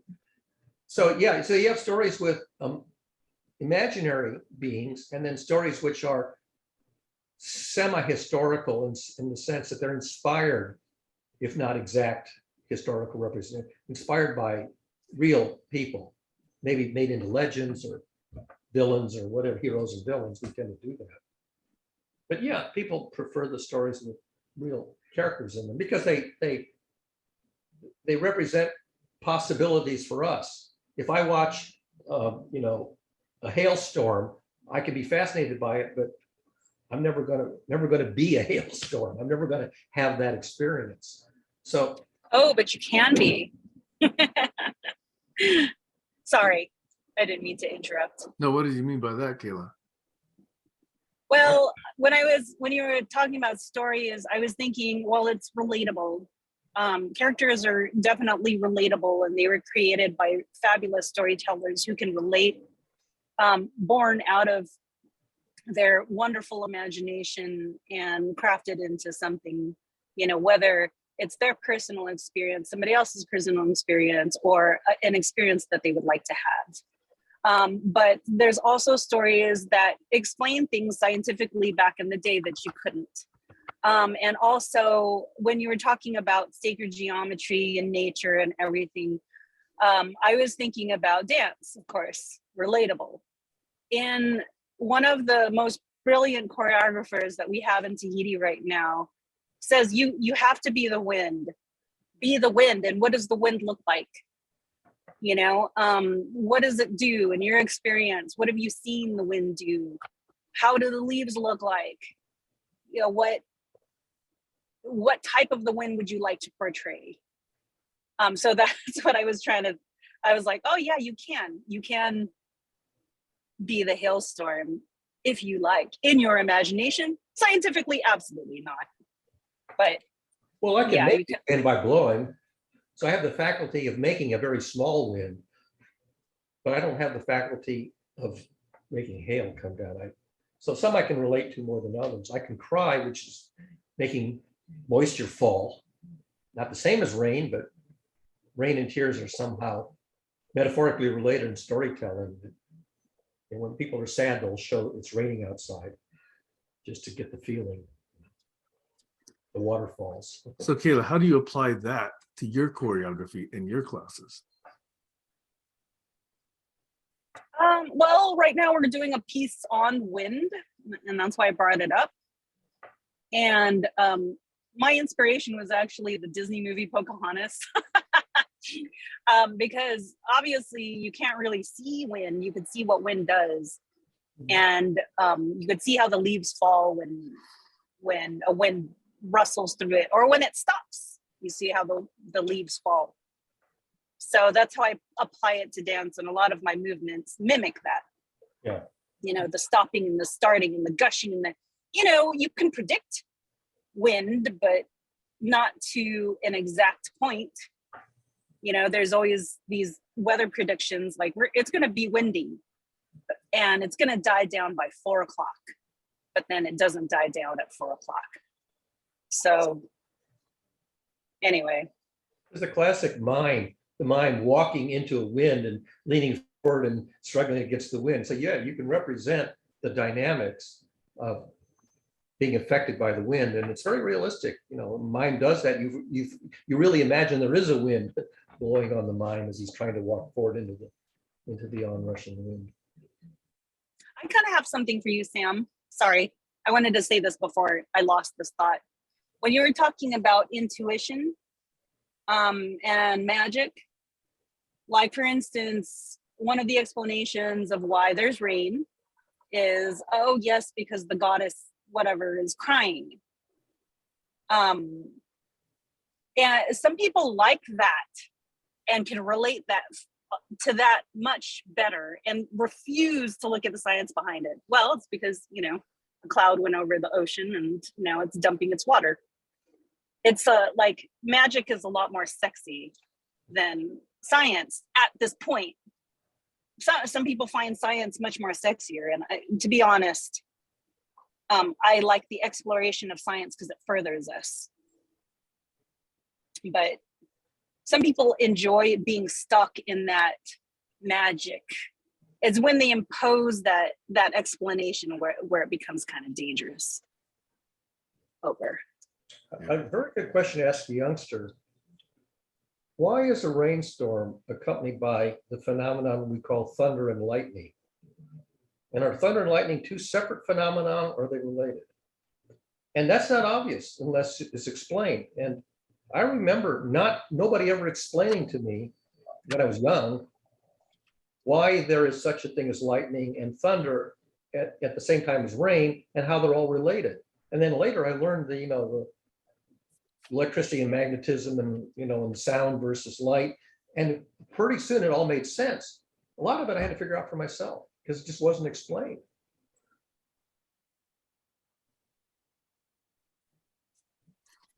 I think just like all of history, if you take a look at a history of an individual, a toddler can understand certain things because he's only gained a few dozens of concepts. And so you have to explain phenomena in those concepts that mean something to that person, right?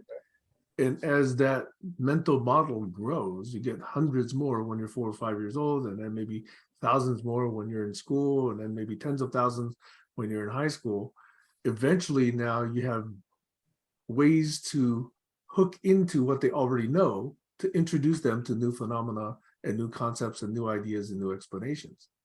But I wouldn't give a PhD thesis explanation of a phenomenon to a 3-year-old. This is why I keep talking about mentor. It depends on who you're trying to reach and communicate or teach, and how skilled you are at taking the knowledge and the state of this individual and creating a form of this knowledge that now makes sense to that individual. That's a tremendous skill.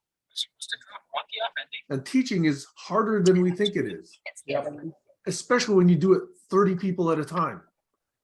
Or the 30 different mental models, potentially when people grow up differently. And yet you expect teachers to do it all by a book that they didn't even author. Yeah. And it's been state approved. Pisses me off so much. The Greeks didn't know about electrons, being rubbed off of air molecules by the water. So they had Thor, the god of thunder and lightning. So they make up these stories, which are not scientifically correct, but they don't have the science. So they got to give the kid an answer. And they come up with the best theory, as it were. But of course, early theories turn out to fall by the wayside pretty quickly. But it took a long time for that kind of theory, because they knew about, rubbing amber on wool and getting static electricity. In fact, the word electron is the Greek word for amber.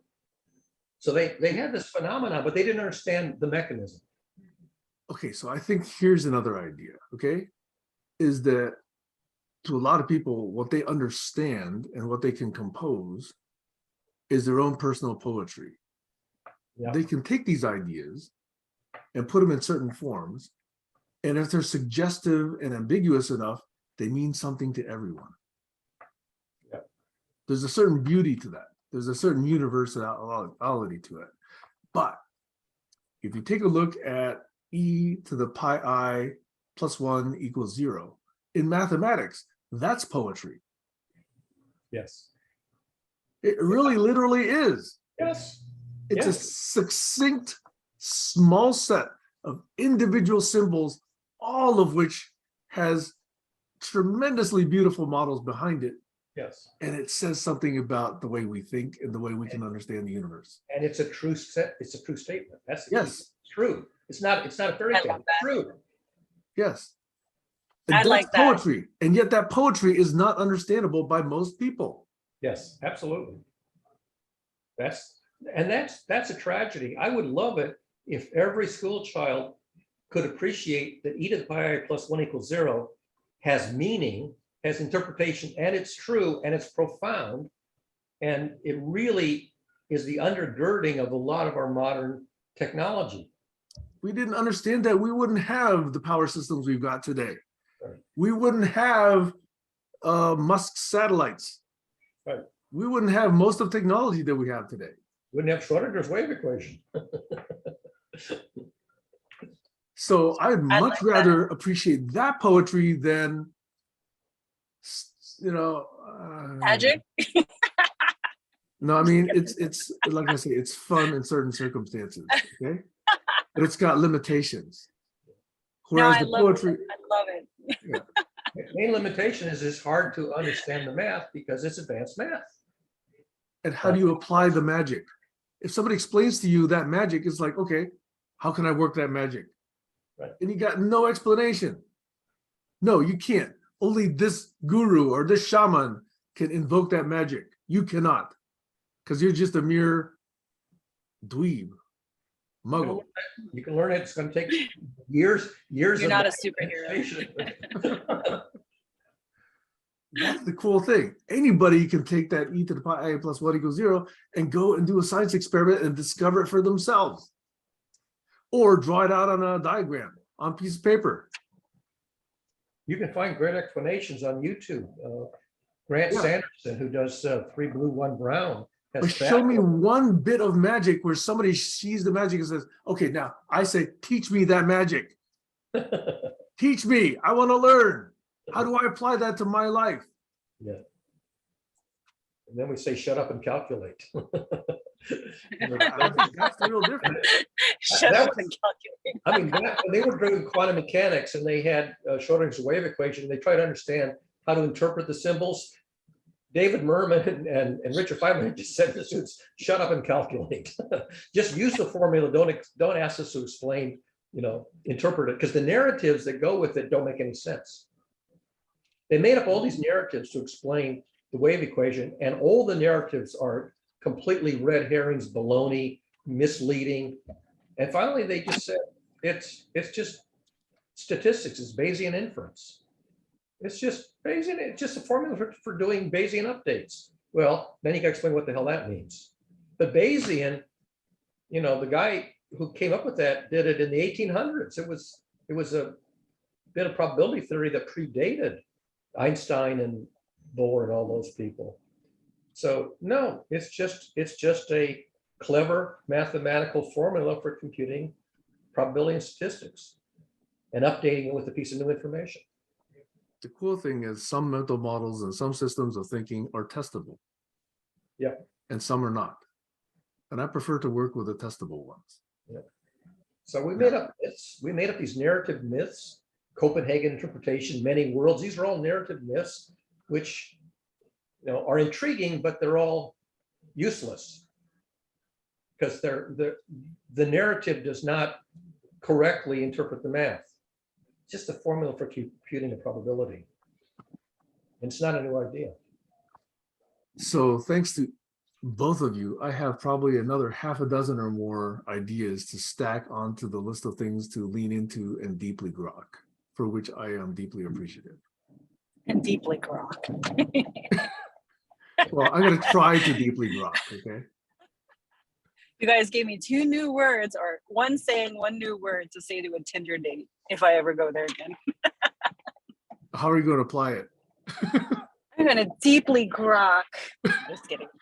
Or You know what grok originally meant in that book? tell me. Is to drink water. Yeah. Ooh. Actually, that comes The from other one was Jesus uses that very same metaphor, drinking water, as to in that context of taking it in all the way at the abstract level of understanding. So that's not a new metaphor. So If you Caleb, try to how are you read gonna it- apply that? If you try to read an adjustment, you would gloss over it. You would go, I don't get that. But that was really the idea, is understand something at a very deep and profound level. I'm gonna deeply grok on your stupidity. Let's call No, the best one. The best one. Diagnosis is to deeply grok a mistake, an error, a dysfunction, a malfunction. But Caleb was gonna give us an example.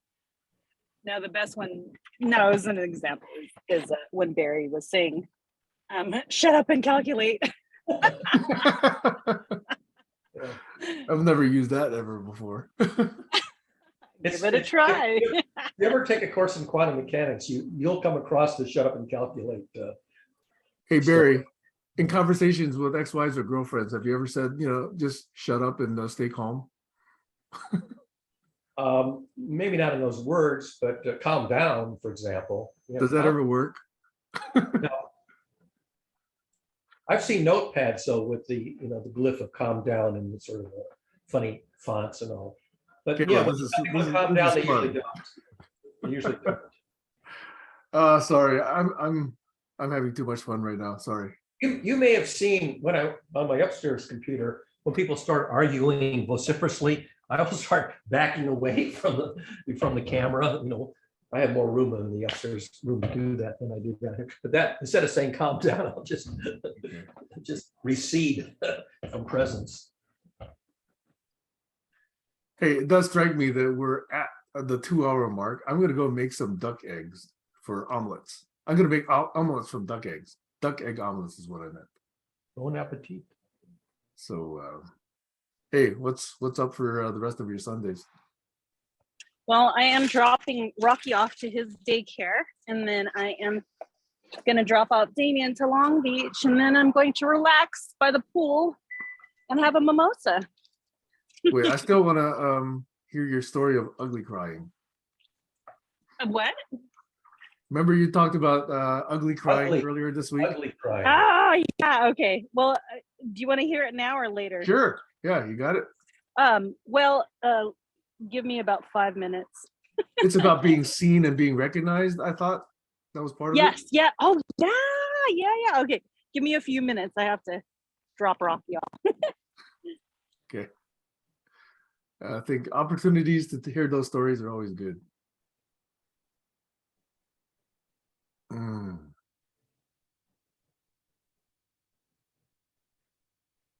Mm.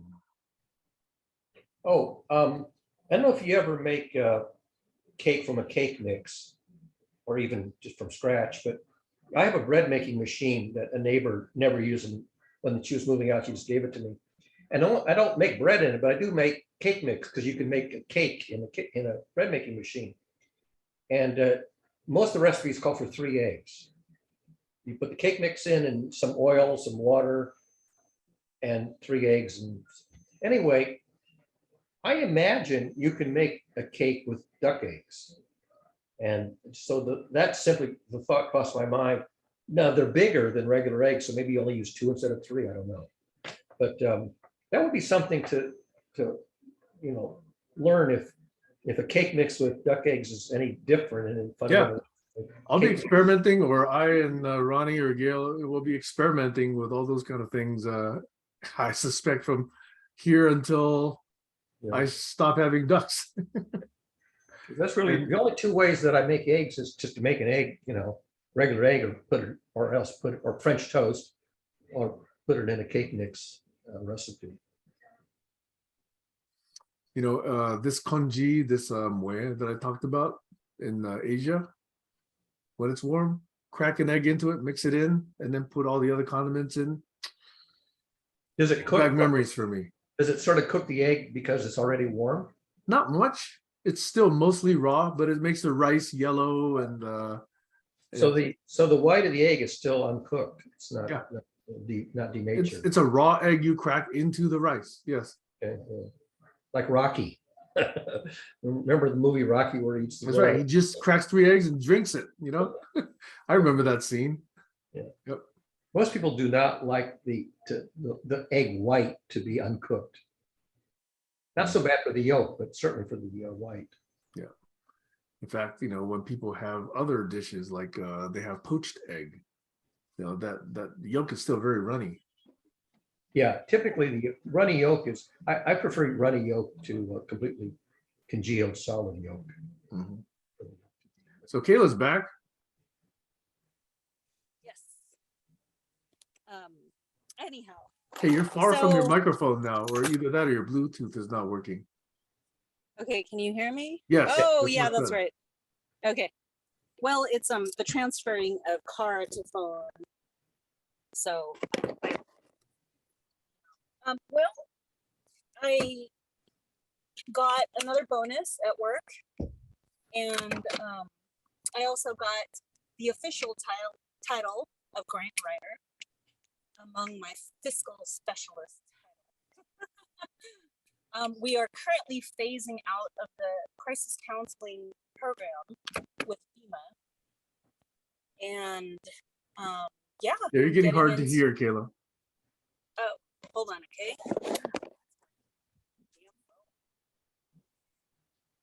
We heard that you're phasing out of the counseling program, the crisis counseling program. Yeah, something's wrong with my phone. I apologize. We Can can you hear Much you me? better Is this- now. Now, Okay. now we hear you fine, yeah. Okay. And then I'm going, phasing out of crisis counseling program, and then we'll be phasing back into fundraising grants and I don't know, galas. But there's also another portion of our organization that's opening up. We're opening up Medi-Cal so that our families are able to get insurance for their mental health. So sorry, how do I explain this? And anyways, the ugly cry was menopause, by the knowledge that my son's going to be leaving, and then like feeling just overall down, and then suddenly getting the news that I am getting a bonus and another promotion. So that was the ugly cry.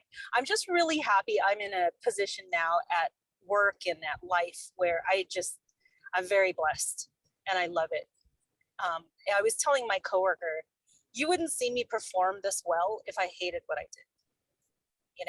I perform pretty decently when I'm doing just a job, but when I absolutely love the job and the mission, like I really pour my heart out, and it comes so naturally. So when somebody gives me something like a bonus, or they give me kudos, or they give me a new title or an opportunity, it just like makes me so happy I cry. And now that I'm menopausal, I cry even more. So that was my ugly cry. Sounds like heaven. Yes, except I look awful when I cry. It's my eyes look just treacherous. Like people look at me and they just get uncomfortable because I look crazy when I cry. Still sounds like heaven. I'm glad you think ugly sounds like heaven. That's promising. Hey, I'm always wondering whether the horse is running away or coming back. There you go. This has been a fun conversation. Thank you both. Yes, Thank thank you. you guys. It was good. Till next next Sunday, are you gonna, oh wait, you're not gonna be doing Sunday. Yeah, next Sunday I'll start it if anybody wants to join, but I'm going to be on the road, so I don't think I'll be very attentive or participating. Okay, sounds good. Okay, I'll announce that before Sunday. You All got right. it. Thank you. Have a great rest of Sunday. Loved it. You too. Thank you. All right. Bye for now. Thanks. Bye.